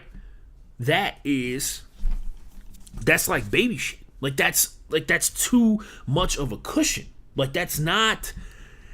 If he met the requirements of the contract and by the letter met the requirement of the contracts, you would not have a better quarterback. 4 hours is nothing in comparison to studying football. There are so many things that happen on an individual football field at the same time. It's ridiculous. 4 hours is nothing in the course of a week. And I think it was like the requirement of 4 hours was kind of soft to me. Like, ridiculously soft. Not kind of soft, really soft. And then the fans on the internet, they're running to Kyler Murray's defense because that's their franchise quarterback, and they're trying to, shame media members for reporting facts and saying that the reason that this is even a thing is because the media keeps tweeting and talking about it. And it's like, well, literally, these media members that you're talking to have been in the game longer than most people have been alive, and they've never heard of a film requirement for a quarterback signing a massive extension. And that says something. It means something. It doesn't mean nothing. It means something. Why is that? Anyway, did the Brian Windhorst finger thing. Anyway, that's a big factor. That's what I got for worst of the worst. One, there's a lot of people that get insulted in the course of that. One, the best case scenario, because quite frankly, let's be for real, like, Kyler Murray's not the issue with the Arizona Cardinals. So for him to take this kind of heat, is kind of wild, because he's not the problem. And a lot of people like to point at the problem because they're like, the quarterback's the issue at all times. Like, the quarterback is either doing everything or he's the issue. And that's not how football works at all. Yes, the quarterback does have a bigger influence on the result of the game than every single player that's on the field. But that doesn't take away, like, that doesn't mean that this is the type of shit that should be put on Kyler Murray. But yeah, man, it's so weird. It was worse of the worst because it was a black quarterback that it happened to. Obviously, for me personally, when I look at it from that perspective, and when you look at it from that perspective, it's like, never heard anybody say this about these other shitty quarterbacks who are like half as talented as Kyler. Because if there was ever a quarterback that you're just like, you need to be watching film, Kyler Murray's like really, really low on that list. Because there are some dudes that they live and die by preparation. As a person who's an untalented athlete that plays a sport, preparation is how I am able to compete with people who are significantly better than me, right? But But Kyler is already ahead physically on so many levels against, in comparison to like pretty much every single quarterback in the league except like Lamar and Patrick, right? Physically, he's on those guys' level to a certain degree in certain situations. So for people to like question like his dedication and work ethic is hilarious because he was the number one pick for a reason. He was the number one pick in 2 sports for a reason. Anybody who ever questions the effort and work ethic of a professional athlete, I immediately lose their respect. Because those are typically the words of a person who doesn't know anything about what it takes to be a pro. And if you listen to other professional athletes talk about what they do on a regular basis and what it takes, even the ones that are like half-assing it are more assing it than most people every day. So, anyway, let's move on. We talking money or we talking money? A segment on this here show about money. Today's price, absolute domination. The NHL has recently announced that, I'm sorry, not the NHL. Adidas has announced that they will not be renewing their uniform contract with the NHL. And they have also told all of the individual NHL players, like Connor McDavid, that they will not be renewing their exclusive athlete deal with them either. Now the question starts to become, by the time that this deal is up in 2 years, will Nike have uniform deals, apparel deals, with all 4 major sports in America? And is that a problem? Like, is that a bad thing? Currently, Nike obviously is doing the City Edition thing, and they're doing a killer job. We're actually going to talk about a couple of jerseys that Nike has recently released with the creative teams for multiple NBA teams. But right now, they have the NBA contract, they have the NFL contract, they have the MLB contract. They are literally only missing the NHL, and you could argue that when the apparel deal for the UFC comes up with Venom, they might be at the front of the line there, and that might be the top 5 sports on the planet. That might be the top 5 sports in America, North America, the capital of entertainment to a certain degree, other than Bollywood, right? And we talking money, we talking a lot, we talking, like I said, all 4 major sports leagues belonging to Nike would be insane. We live in a world where there would not be any other competition. Every time you turn on TV, you would see a swoosh. Because if you think about like every sport that's on ESPN, every single athlete would have a swoosh on. Except maybe on their cleats. Which is insane. Insane concept. It would be big money to pay for it, but big money to be made off of it too. Nike's figured out this whole concept of, hey, you know how you make more money off of how you make more apparel money? You make more types of jerseys. You pay people money to design different types of jerseys that are so appealing that fans who already want to give you their money to support their team will have another reason to give you their money to support their team. Every team, like they got all the NBA teams on the same cycle, and I'm sure it's going to happen with the MLB teams in a matter of years. Same thing with the NBA, or same thing with the NFL teams. The City Edition cycling shit. They've got it down where like a certain block of teams get a new City Edition uniform this year, a certain block get another one this year. You get a reverse retro this year. You get the playoff earned it jersey from the bubble season this year. You get a total rebrand or redesign of your team's uniforms because we basically took the designs from the previous apparel deal and just carried it over and put a swoosh on it and made it with our materials. And now we get to put like our own twist and our own spin on it. Sold those. T-shirts, shorts. The shorts game is huge for Nike right now. Jerseys are always going to be big because people want to represent the city, right? But the shorts game is huge. Like designing a uniform that people want, because more people are more likely to wear shorts than they are to wear a jersey of a player somewhere. That's just facts. because most people don't work out in a NBA jersey or an MLB jersey. People wear shorts everywhere, all the time. They wear them to the games. They wear them to do whatever. They wear them to hang out with their friends. The shorts game is huge. You design good shorts, you dominate. The City Edition shorts have been amazing so far. Sacramento Kings, team that have won 15 games in the last 4 seasons combined together, have some of the best City Edition shorts in the game out there, and it generates value for the Sacramento Kings. That's what Nike can do for you. I have to imagine they're going to at least try and make a play for it. But that's We Talking Money or We Talking Money, folks. We move on. Media suggestions for this here episode of the Brook Boys Sports Podcast. This show is amazing. Let's just be factual. This show is one of the best podcasts on the face of the planet. But sometimes you gotta spread the love around. You know what I mean? I want to teach you something every single time you listen to this show. I want to make you a better sports fan every time you listen to the show. As a matter of fact, you know what I want to do? I really want to make you a better person every time you listen to the show. More informed person. Knowledge is power. Knowledge that you use is powerful.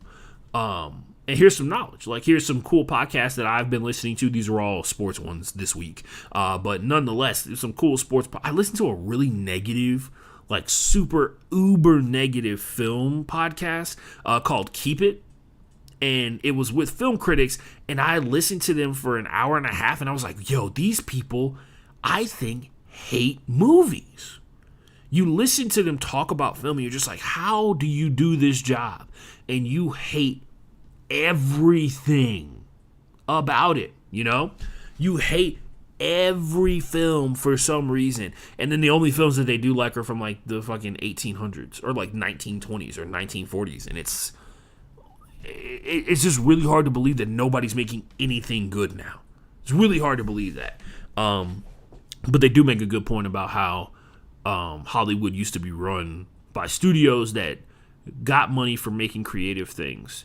And now it is run by CAA, which is probably going to be the thing that defines the agency that defines entertainment for probably the next 20 years in America, 20 years in the world, really. CAA got clients everywhere.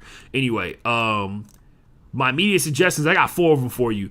Jamarcus Russell's interview on the Pivot podcast. The Pivot, sometimes they be a little sus with saying some slightly too conservative things that black men should not be trying to convince other people. And then they do the really corny rah-rah, black people got to do this, we got to do better, we got to educate people financially and all this kind of stuff. It's just really boring because everybody does it now, and it's just preaching. Yes, we understand that most people don't understand the concept of compound interest, dude. We totally get that. And this is, of course, coming from a person who is taking classes on economics and literally had a whole half a summer where I participated in a life, basically it was a class that every black person or every person of color ever has complained that they think should be included in high school, where they're they never teach you how to do your taxes, they never teach you about 401ks, they never teach you about Roth IRAs, and I'm yeah, but you're also the same person that doesn't pay attention in calculus, so why would you pay attention when they're teaching you how to file fucking taxes, bro? And then of course there's the collection of people that are actually want to learn things. What a concept. I know it sucks being a kid and going to school on a regular basis. I remember what it was like. I know I'm 30, I know I'm ancient, but I remember school and it did suck. I agree. Nonetheless, Jamarcus Russell was on the Pivot podcast. The Pivot does a pretty good job of getting people to open up. And Jamarcus went on the show and basically blame the Raiders for everything that went wrong. I will point out, you as a person should listen to the podcast. You tell me what you think, because there was a lot of things that Jamarcus brought up that I was I understand, the Raiders messed up, but he kind of glosses over the things that he did wrong.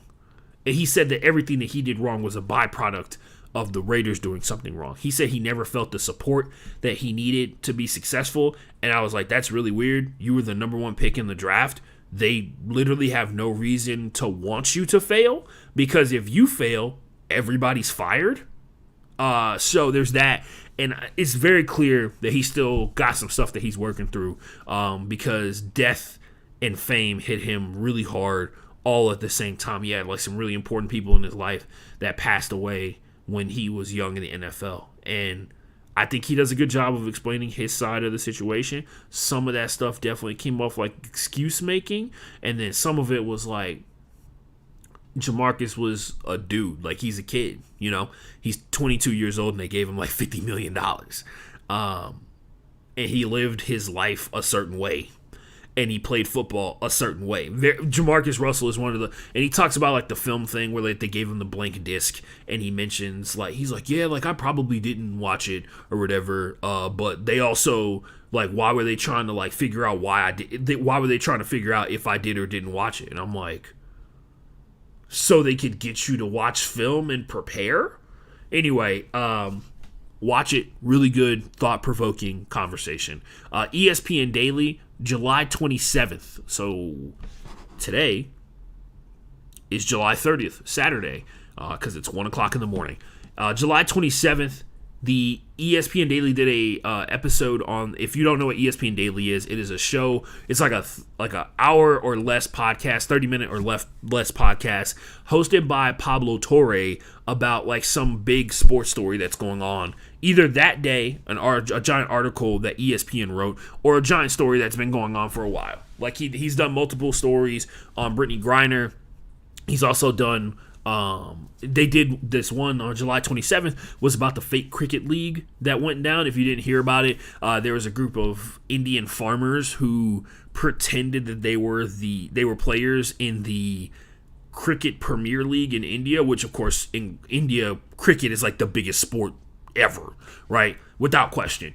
And they went into like the dynamics of how people could be fooled into believing that that was a thing, because there was a lot of Russian people who apparently were placing money down on these games and were betting on games for a league that had ended 3 months prior, which definitely sounds like money laundering behavior. But I'm not here to accuse anyone. I'll leave that to the courts because multiple people got arrested. I Am Athlete interviewed Robbie Anderson and Asante Samuel. I would suggest you listen to that. The Asante Samuel one is a little annoying because he's just super arrogant.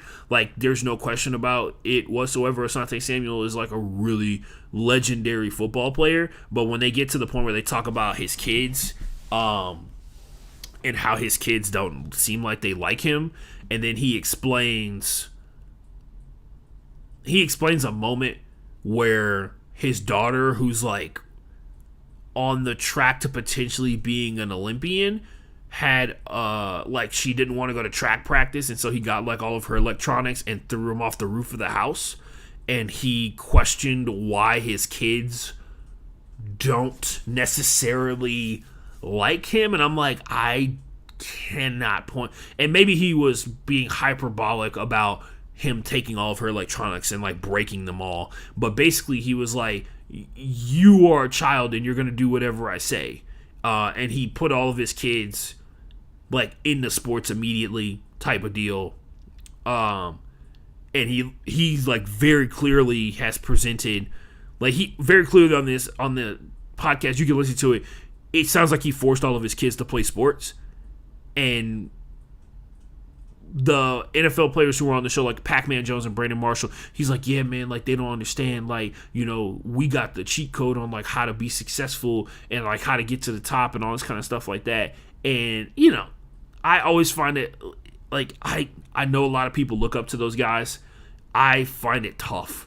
Like, as a black man who's, like, unsuccessful talking into a microphone on a podcast that nobody watches, I find it tough when the millionaire athletes are talking about, like, oh, just listen to me and I'll tell you exactly how to get there kind of deal. But at the same time, they kind of skip over the whole being a dad thing sometimes, it seems like. It was something that I dealt with as a kid with my dad. But I will point out, like, Pac-Man Jones is the dude that's out here raising Chris Henry's kid, right? Like, that's a person that's really looking out for people.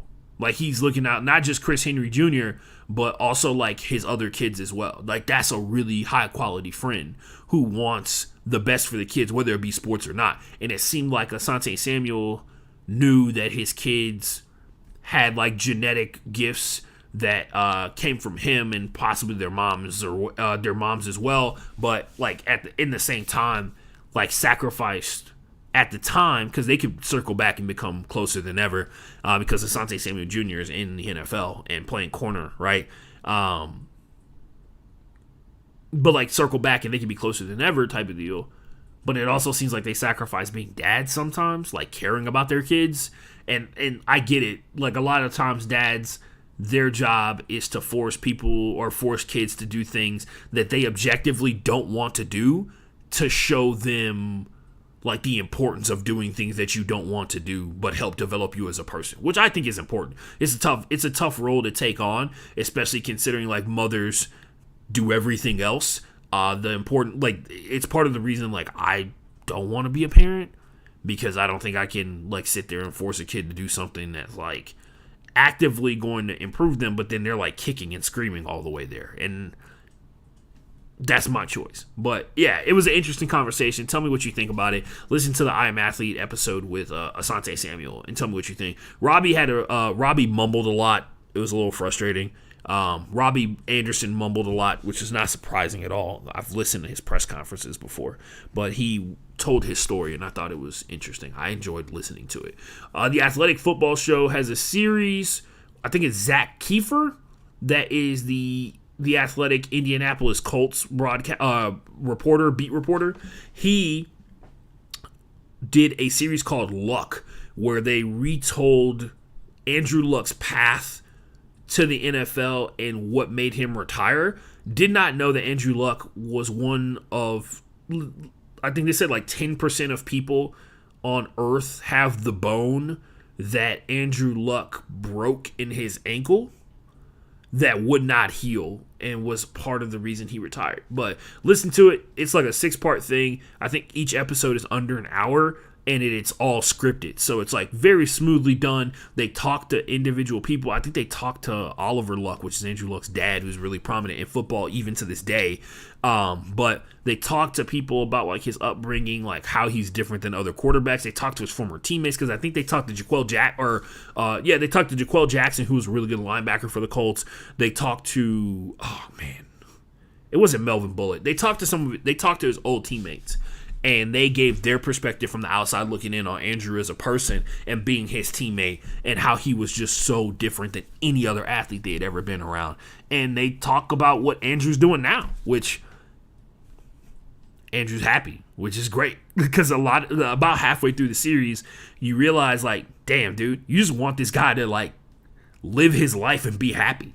And I think that was an important aspect of it as well. So making sure, all right, cool. That was that's the 4 I got. So the Jamarcus Russell on the pivot, interesting conversation. ESPN Daily, July 27th on the Fake Cricket League. I am Athlete with Robbie Anderson and Asante Samuels. That's 2 different episodes, by the way. The Athletic Football Show, the Luck series. It's literally just called Luck. If you subscribe to the Athletic Football Show, it comes up and they're labeled 1, 2, 3, 4, 5, 6. Very, very informative stuff. Because I mean, I'm a Texans fan, so like I spend a lot of time reading about Andrew Luck, listening to people talk about Andrew Luck as a football player, and watching Andrew Luck play football, obviously. So hearing what happened in more detail from the people who were around, like there was a situation where like they talked to his agent, they talked about like the extension that he signed, they talked about like how he had to go through so much to get his arm back to where it used to be, and how he couldn't throw a football without pain in his arm. And how he played through like 7 injuries at one time. They were like lacerated kidney at one point. He was like peeing blood, all that kind of stuff like that. And also about his mentality. Like he played quarterback like a football player, and that was part of the reason he was a little undone. Anyway, great perspective on an interesting person who seems like a good guy. Seems like a good person. I wouldn't know because I don't know him as a human being, like in person or whatever, but he seems like a good person. We'll take a hydration break. When we come back, we'll finish up the show. We got a couple more stories. We got some NFL ones, about some wild shit that went down. Got a WNBA update that is going to be interesting because it is about a player who, yet again, has left their team. Anyway, Be right back right here on the Broke Boy Sports Podcast.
Yeah, we back. By the way, if you're wondering what hat I'm wearing because you're watching on YouTube or on Twitch, it's an XFL hat. I got it for $3 at Marshall's. Shout out Marshall's. Got to go there tomorrow and get a beach chair going to Galveston. So if you're out of Galveston and you're listening to this podcast, what up? Look for your boy. I'll be at Stewart Beach at like 10 a.m. Around 10 a.m., which means I'll be a lot later than 10 a.m., but don't tell anybody. Rest of the team's going to be there, though, if you want to hang out with the League City Legends, bro. All right, final segment of the show. First of all, need to change the camera angle, baby, so you can see the moneymaker. You guys noticed I shaved my goatee before? No, you didn't. You haven't seen me in 2 weeks. Anyway, we got What's Going On, which is a segment where we just talk about what's going on in sports. Hanging them up.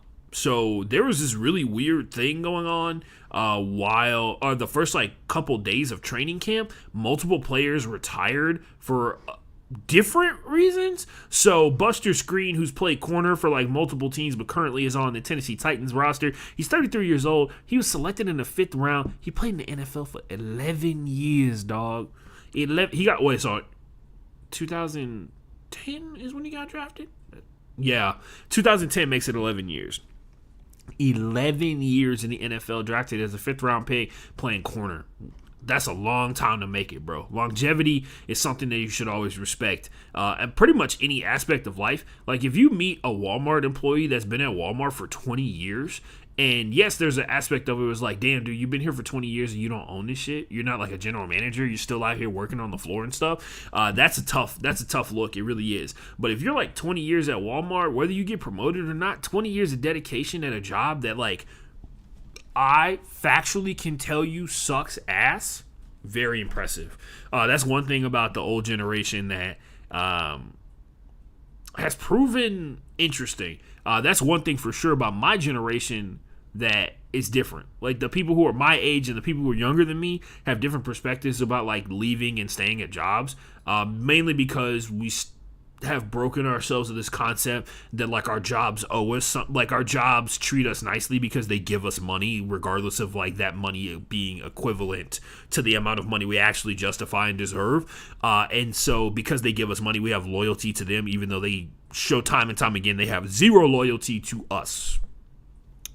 That's a thing, and I think that's a big thing that changes the way you look at work.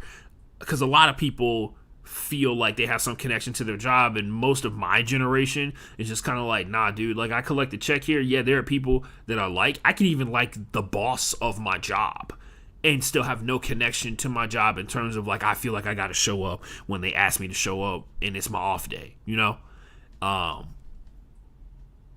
that's the big difference. Anyway, longevity is difficult to obtain. In any profession, let alone professional football, and Buster Screen did that for 11 years in the league. Shout out to Buster Screen, and enjoy your well-deserved rest, my man. Hopefully he showed up for the first day of training camp. He's just like, it's too fucking hot. I'm done, dog. You know, Chris Carson, another different type of retirement. Chris Carson has a neck injury that made him fail his Seahawks physical, and subsequently they cut him. Chris Carson, the former starter for the Seattle Seahawks, because basically now it's down to like Rashad Penny and Terrence Walker Jr. from Michigan State, who got drafted just this past draft. They're gonna be the two top dogs for the for the running backs for the Seattle Seahawks, especially considering like it sounds like Chris has got something that is going to take more than the NFL offseason or a vast majority of the season for him to recover from. And it was so weird because I spent all summer, I follow his trainer on Instagram. He's the guy who does like the wildest fucking lifts possible. I think it's like Joey Appleston or something like that. I'm nowhere near as educated as he is about exercise science, so a lot of the stuff I see, I'm like, that looks like a bad idea most of the time. But anyway, Chris Carson trains with him. I don't know how often he trains with him, but I see him on his feet pretty regularly. And hopefully Chris is going to be well rested. I know he got paid a good chunk of money, and he's going to get the benefits, health benefits from being cut as an NFL player due to a failed physical, which is huge, to make sure that he doesn't have to pay for medical procedures out of pocket, because it sounds like, I mean, like a neck injury could literally be something that affects all your extreme. Like that's what happens, right? Like you sever a spine, you sever part of your spine, and everything below that shuts down. Like that's a huge part of this situation. I'm not saying that's what happened with Chris Carson, but damage to any part of your neck. Subsequently, you have to assume that everything below your neck is being affected in some way, shape, or form, and causing some kind of pain or forcing certain nerves to be impinged or pinched or something like that. Who knows? But yeah, he joins a long list of players who have recently had to retire from neck injuries. Cam Chancellor, of course, a former Seahawk himself, had to do the same thing. Quincy Enunwa, who ironically enough was at New York Jets practice yesterday on Friday and was just kind of like taking in the sights. And Quincy had to retire as well. He got banged around a lot when he was in the NFL, despite being a bigger wide receiver. Quincy was like really like was it borderline tight end size? Hold on, let me look up Quincy's spelled quickly. Quincy Enunwa, football wide receiver. Sorry, this could take a second. Got drafted in the 6th round. He's okay, never mind. I was gonna say borderline tight end type dude, but he's 6'2", 225. I mean, that's a big guy. Like, that's a big human being, right? And he got banged around to the point where, like, his neck got messed up. Another guy who retired, Antonio Gandy Golden, who got drafted out of Liberty in 2020, retires after 2 years in the NFL to go back to college and focus on his education, which, wow, man, is it... I know the NFL is tough, but goddamn, it was tough enough for you to be like, you know what? time to go back to college, dog. And that's what it sounds like, because he finishes his NFL career as of now with 1 catch for 3 yards. Yep. Antonio Gandy Golden, congratulations on your retirement, my man. KJ Wright signed a 1-day contract to retire as a Seahawk.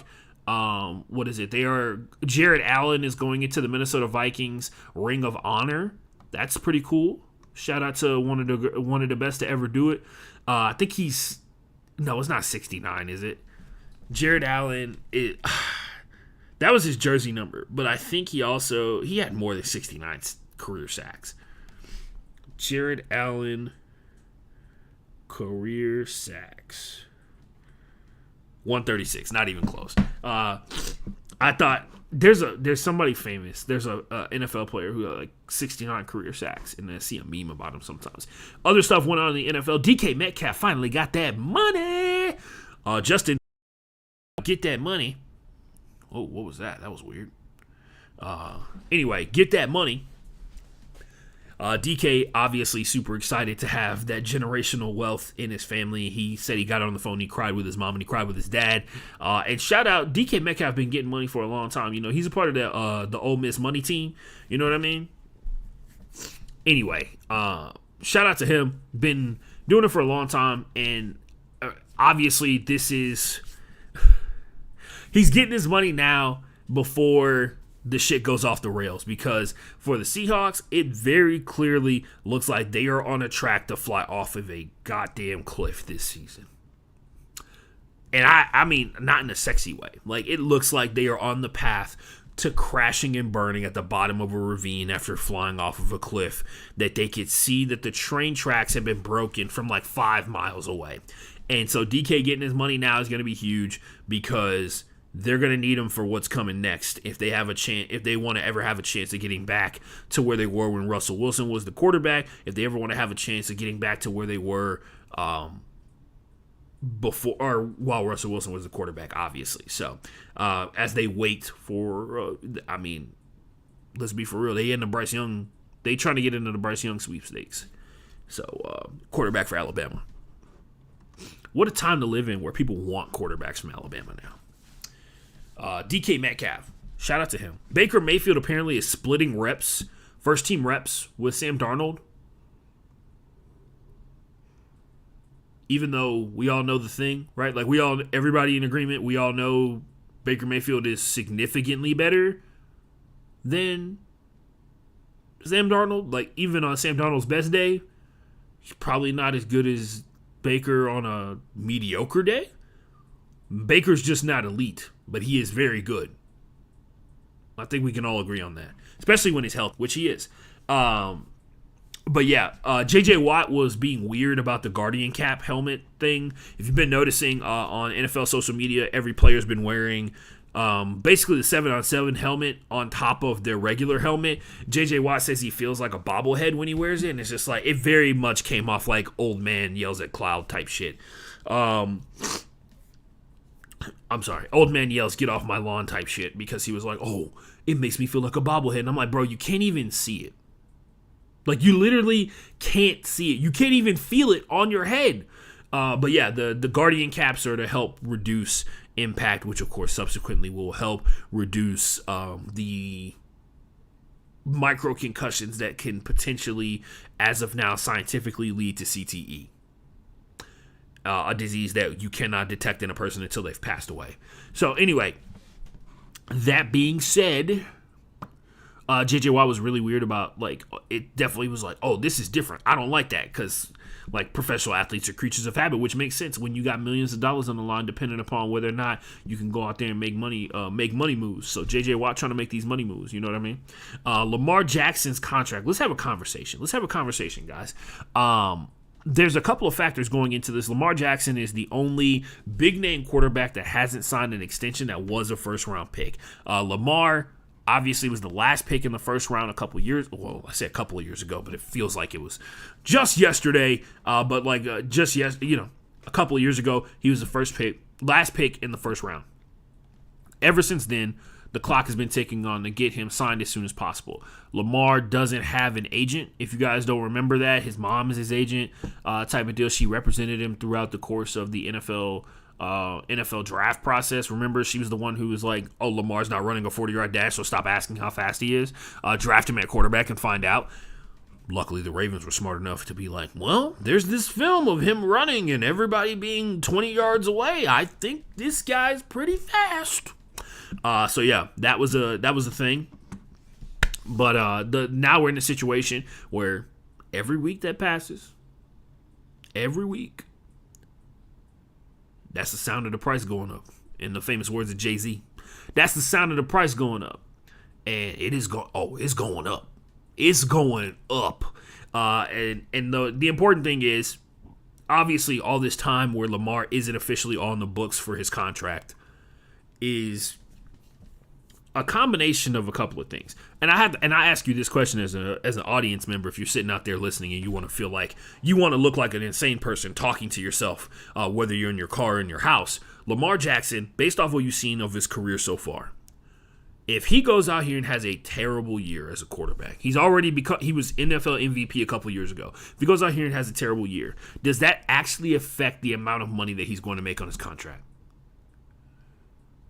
Like, are the Ravens going to be like, hey, look, man, last 4 years have been really fucking dope. Last 4 years have been amazing. Last 3 years have been amazing. Now, this past year, you look terrible, so we're only going to offer you 3 for $120. You know? Is that like a reality of the situation? Or is the number just like, you giving me as much as you can? You're giving me as much money as you possibly can.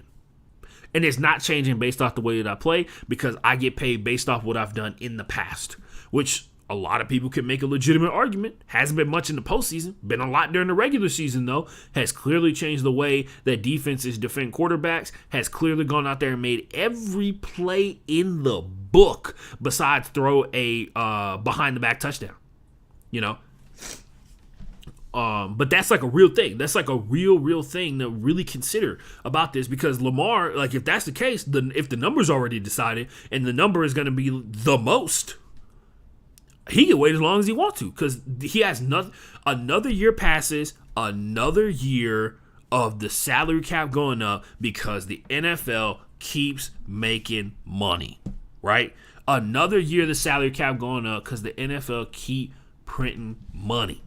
That's just facts. Don't have to worry about it, all that kind of jazz like that. The other part of it is, the longer that it takes them to sign Lamar, the more time they have to figure out how they're going to give Lamar the money that he's going to demand, and their team is going to continue to be functional. Because what is really going to come down to is they're going to have to do the following thing. They're going to become a draft team, guys. They're going to become a team that depends upon the draft to be successful. They need to hit on an Ozzie Newsome level of picks, a ridiculously high level of picks.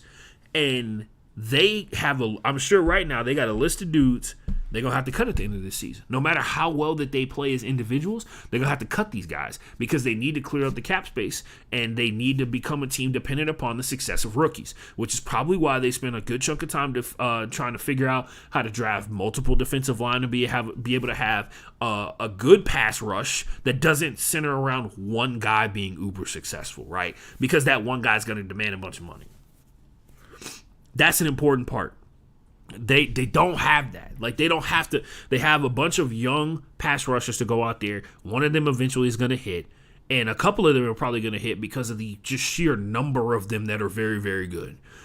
Same thing when it comes to wide receiver. They're going to have to, if there is a position to not waste money in free agency on, it is wide receiver. Every year, because of the way that the sport is being played, right, we're drifting further and further away from power backs or like a single back eye, right? Most teams don't even run one running back. Most teams don't even run just two running backs. Most teams got three dudes that they run the ball through now. And that's to make sure that they have guys who are fresh out there. And now that third guy doesn't get like a ton of reps, but nonetheless, he's taking reps away from 1 and 2. That's an important aspect of it. College, high school level, 7-on-7 If there is one position that is improving at a rate that is disproportionate to every single position in football, it's wide receiver, running back to a certain degree, even though really the one thing that's improved for running backs, their ability to catch the ball, and quarterback, because 7-on-7 has become an entire industry. There's no way for offensive linemen to get better during the offseason in terms of like playing football, right? There's no way for defensive linemen to get better unless they just go to a bunch of these camps. Every other position, like corner, safety, DB are getting better. Pass rushers are not, offensive linemen are not. Wide receiver is getting more and more attention, and more athletes getting poured into that instead of running back, right? Because there's more spot. Before you snap the ball, there's more wide receivers than running backs on the field. Every single snap in the NFL. Get the best guy in a position to go out there and be able to be a pass option, to be available to make a play, right? As opposed to being like, we run 2 running backs, a 2 running back set. We run 3 wide receivers, 3 playmakers, right? There's no reason to spend free agency money on wide receivers. And I get it. Proven commodities are always going to be highly valued when it comes to free agency. And if you're the Ravens, you've already seen what Lamar can do with guys who you may or may not really have like a ton of faith in. Like, right, we're all waiting to see if Rashad Bateman's going to break out and become one of these big-time wide receivers or become a really high-level wide receiver, right? As of now, you could argue that Christian Kirk is better than Rashad Bateman. And that's saying a lot. Christian Kirk did not get a lot of love when he was playing with the Cardinals the last couple of years, and he's been like kind of up and down and inconsistent at certain points. But Rashad Bateman has had like a ton of hype around him because of his injury. You know, he came out there, he had like a couple of decent looking games, but he hasn't had his full season, right? He hasn't had his full first season. But nonetheless, the Ravens need him to come out there and produce like he's a veteran, because they're about to be in a position where the only hope that they have to improve their team is legitimately through the draft and salary cap magic to a certain degree with some free agents, with like really high-end vets that are going to come in at cheap prices, like Carlos Dunlap level stuff, right? Like Carlos Dunlap for the next, like potentially for the next couple of years, if he makes it past this season, is just going to continue to be on a 1-year contract. He's going to continue to get signed later in the season. He got signed 3 days into training camp, right? Playing for the Bengals. Not for the Bengals. Playing for the Jets. No, the Chiefs. I got him mixed up with Quan Alexander, who now plays for the Jets. Big pickup for the Jets, by the way. But yeah, that they're moving towards that reality where Lamar, because of the amount of money that he's going to take up in the salary cap percentage-wise, he's going to have to carry the load even more so, especially if the team misses more on draft picks. So, yeah, that's the current Ravens situation. Yeah, Lamar's going to get his money. We know that. We know for a fact Lamar is going to get paid. But at what cost? Boom. I'm just kidding. Anyway, NBA stuff. Like I mentioned before, Nike out here pumping out these uniforms. They got a Prove It uniform for San Antonio, statement edition uniform, and it just says SATX across it, and it's like the regular silver and black uniform. Pretty cool. Kind of has like a little grungy look to it. I'm sure plenty of people are going to buy it because people buy the new thing, and if you always provide the new thing, people will give you their money. The Cavaliers have had their uniforms, home, away, and alternate uniforms completely overhauled, and they did it in conjunction. So, like, the Cavaliers sent their creative director to work with Nike to build new uniforms. The Pistons are bringing back the teal. They're bringing back the old school teal uniform because if you saw their City Edition uniform from this past year, they had the horse on it. They had, like, the Detroit Piston horse on it to represent horsepower, obviously, in Detroit, a city of cars. Anyway, They're bringing back the teal uniforms, which are probably going to pop off, especially considering they kind of have hope. They have Cade Cunningham, and he looks like he's really, really good. That's going to be a big factor for sure. The Jazz have 4 new uniforms. My bad. They got the Purple Mountains back into the rotation. They got the money makers back into the rotation. The Purple Mountains that everybody loves. People can sit there and talk shit. Black people can sit there and talk shit about Salt Lake City, Utah, but they love them Purple Mountains, baby. I think everybody does. If there's one If there's one uniform that is universally loved, it is the purple Utah Jazz Mountains uniform that they made super famous back in the day when they played MJ and got smoked by him all the time. Anyway, the Purple Mountains are back. They're like back into the regular rotation, which means in theory they should be easier to get access to. I guess we'll find out. Other stuff, big sneaker wars update. Paolo Banchero signed with Jordan Brand, not Nike. Jordan Brand, which is a subsidiary of Nike, is totally separate, but still its parent company is Nike. He joins the big roster that the Jordan Brand, aka Jumpman, has been building for the last couple of years. Remember when Zion signed for that 10-year, $100 million contract? They had that big piece written about how that massive piece written about the business plan to blow up Jumpman. Like, for a long time, it was the only athlete signed to Jumpman was Michael Jordan, and now they're going out here and trying to get these pivotal athletes so they can push even more Jordans, even more J's, and they can, bring back and make some of these other J's more popular type stuff. That's a huge thing.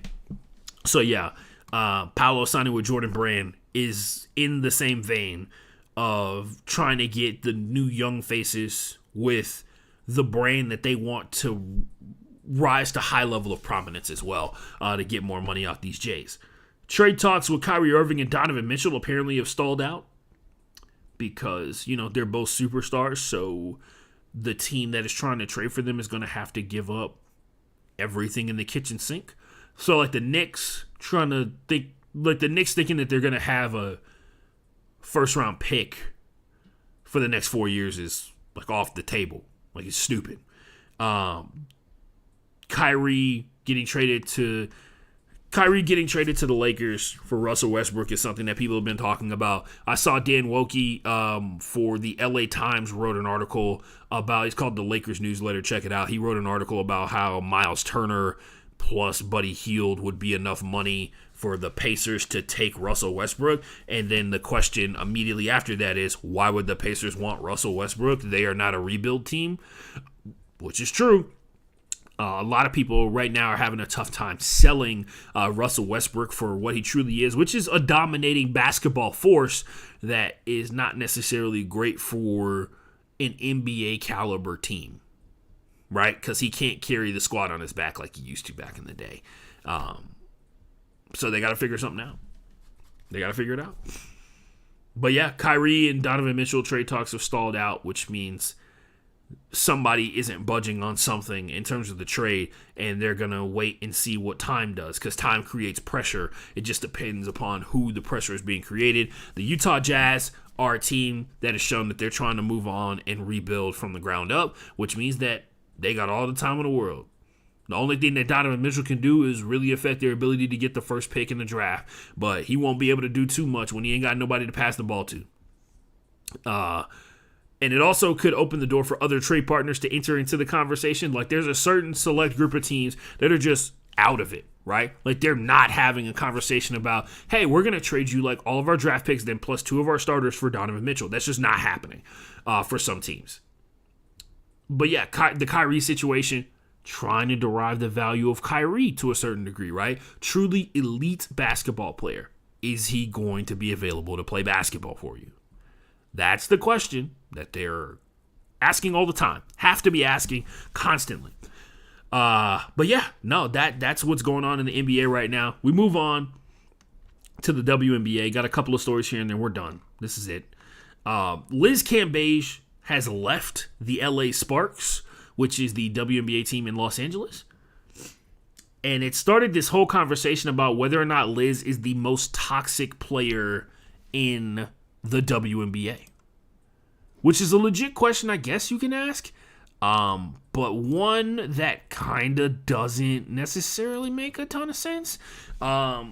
Liz has had situations where, I think there's a lot of behind the scenes type of stuff that's going down with Liz that a lot of people don't want to bring to light because they're unsubstantiated rumors about a certain story that happened with her interactions with other people. I listen to Spinsters, a podcast hosted by Jordan Liggins, who is a play-by-play, she's an analyst an announcer for the WNBA. She also is a writer and reporter for the WNBA as well, along with Haley O'Shaughnessy, who it seems like she got the best job in sports media right now.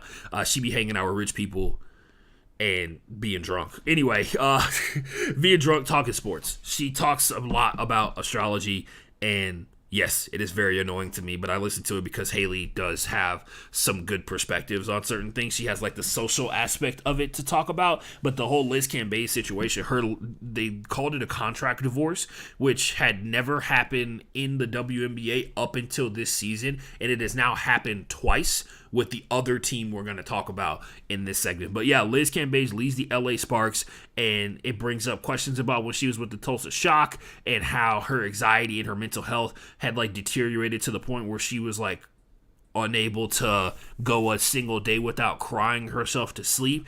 With Team Australia, she called, the rumor is she called the Nigerian players a bunch of monkeys and told them, called them like a bunch of monkeys and bitches or something like that. Versus when they did their scrimmage, which, by the way, if you remember, we talked about it on this podcast. I didn't know what she had said exactly, but we talked about it on this podcast. She got kicked off of Team Australia because of her actions and like didn't apologize for them at all, and said that people were like making up stuff about her, if I recall correctly. The Aces, it did not end well with the Las Vegas Aces, a team that is now seemingly on the track to winning the title. Yup. Anyway, anyway, that's what they got for Liz Cambage. She's done with the Sparks. Don't know what her next move is going to be. She is also a model. If you follow her like on Instagram, she literally models for Savage Fenty, which is Rihanna's clothing brand. And, you know, she's just a tall, hot chick. So she's gonna have a lot of success on the internet doing stuff. She has like a OnlyFans, and I think that literally just it's like pictures of her in her bikini or something, which you can see on her Instagram. She has that and a bunch of, she has like her own merch that people buy, all that kind of stuff like that. She's gorgeous, and that's gonna go a long way. She's got long legs, so like the whole modeling thing is like a real aspect that she could go down instead of playing basketball anymore. So we'll see what happens. But moving on, the Phoenix Mercury, they made it to the WNBA title game last year, lost to the Chicago Sky, who won with Candace Parker. Skylar Diggins-Smith has been on demon time since right around the All-Star game. So there's a couple of situations that happened. One of them in particular, I mentioned the contract divorce thing where the player and the team basically were like, we're done. So like we'll void out the contract or whatever the situation may be, or pay you all your money or whatever. Tina Charles deuced out on the Phoenix Mercury, and apparently there was like a situation where like one of the players was encouraging the team to chant like fuck Tina Charles or something like that at the arena. There was a whole episode of the Spinsters where they talked about everything that went on with the Phoenix Mercury, and it was just wild because it wasn't getting covered as much as it should, and it wasn't on TV because it was bananas. Like I'll explain it from the top. The All-Star game comes around, even though before this, Skylar Diggins-Smith and Diana Taurasi get into an argument on the bench while the cameras are on them, obviously, because the cameras are on at all times. It's just about which shot you are seeing as a spectator. They get into an argument. Apparently, there's like bad blood between everybody and all this kind of stuff like that. Skylar Diggins-Smith makes the All-Star team. Diana Taurasi, one of the greatest shooters in the history of basketball, does not. Their coach goes into her media availability and says there's no legitimate WNBA All-Star game that doesn't have Diana Taurasi in it. And there's a video clip of it. I think it's posted on the Phoenix Mercury's Twitter account. Skylar Diggins-Smith quote tweets it with a clown emoji talking about her coach. Like calling her coach a clown. Because she basically diminished the fact that because Diana Taurasi didn't make the All-Star, she's not really an All-Star, right? Like it's a slight to every All-Star that's on that roster, but in particular, when you have a player that's on the All-Star roster and then you go out of your way to be like, she's not really an All-Star because Diana Taurasi's not there. Right. that's going to go over well with people. But yeah, combine that with like Tina Charles leaving, the argument with Diana Taurasi on the bench, and I would also like to all that drama that's going on. She got to a point where she like went private on Twitter. Like Skylar Diggins-Smith, she has been killing it. She, I think it's averaging like 27 points a game since the All-Star break. She last night got a double technical for like yelling at the refs and got ejected from the game. The current standings, this is all the behavior of a team that is like clearly plummeting and spiraling out of control. That's why the Phoenix Mercury are third in the West and a playoff team, right? Because they're spiraling out of control, because they're tearing each other apart at the very seams. Sometimes, talent even overrides the fact that you don't like each other sometimes. But yeah, so right now, the Chicago Sky, reigning champs, still number one in the East as of now. The Aces are the number one overall team in the WNBA, and the team that has been just a thorn in the Aces side in terms of their overall success. They just so happen to have probably the best basketball player, best women's basketball player in the W on their team in Breanna Stewart, a.k.a. Stewie. Combine her with Sue Bird, who, this is her last season. The Storm are always going to storm. They're always going to be good. But yeah, the Connecticut Sun, consistently good. The Washington Mystics in third place in the East. The Sun are in second place in the East. One last thing, my girl Queen Egbo, who I covered in high school when she was just a wee freshman, and now she's drafted into the WNBA. She's playing for the Indiana Fever, a team that has 5 wins and is on the fast track to the number 1 pick in the WNBA draft because there are only 4 games remaining in the WNBA season, and they have 5 wins out of a 36-game season. Out of a 36-game season, they have 5 wins. It's tough, but it seems like she's having a good time, though. It's her rookie season. What are you going to do? Anyway, time for me to go. I have things to do. Yes, I have things to do at 2 o'clock in the morning. I'll see you guys later. Thanks for everybody for tuning into the show. If you listen all the way through this one, I appreciate it. Don't forget to check out ESPN2 on Thursday. I think it's like around noon or something like that. You know what? Just leave ESPN2 on Thursday all day, and eventually at some point you will see me. All right, I'm out. Don't forget, wash your hands, wash your ass. Don't forget, you can also check out the podcast, iHeartRadio, Spotify, Apple Podcasts, Deezer, Podchaser, YouTube, Twitch, all under the same name, Broke Boys Sports Podcast. And on that note, go home, Roger.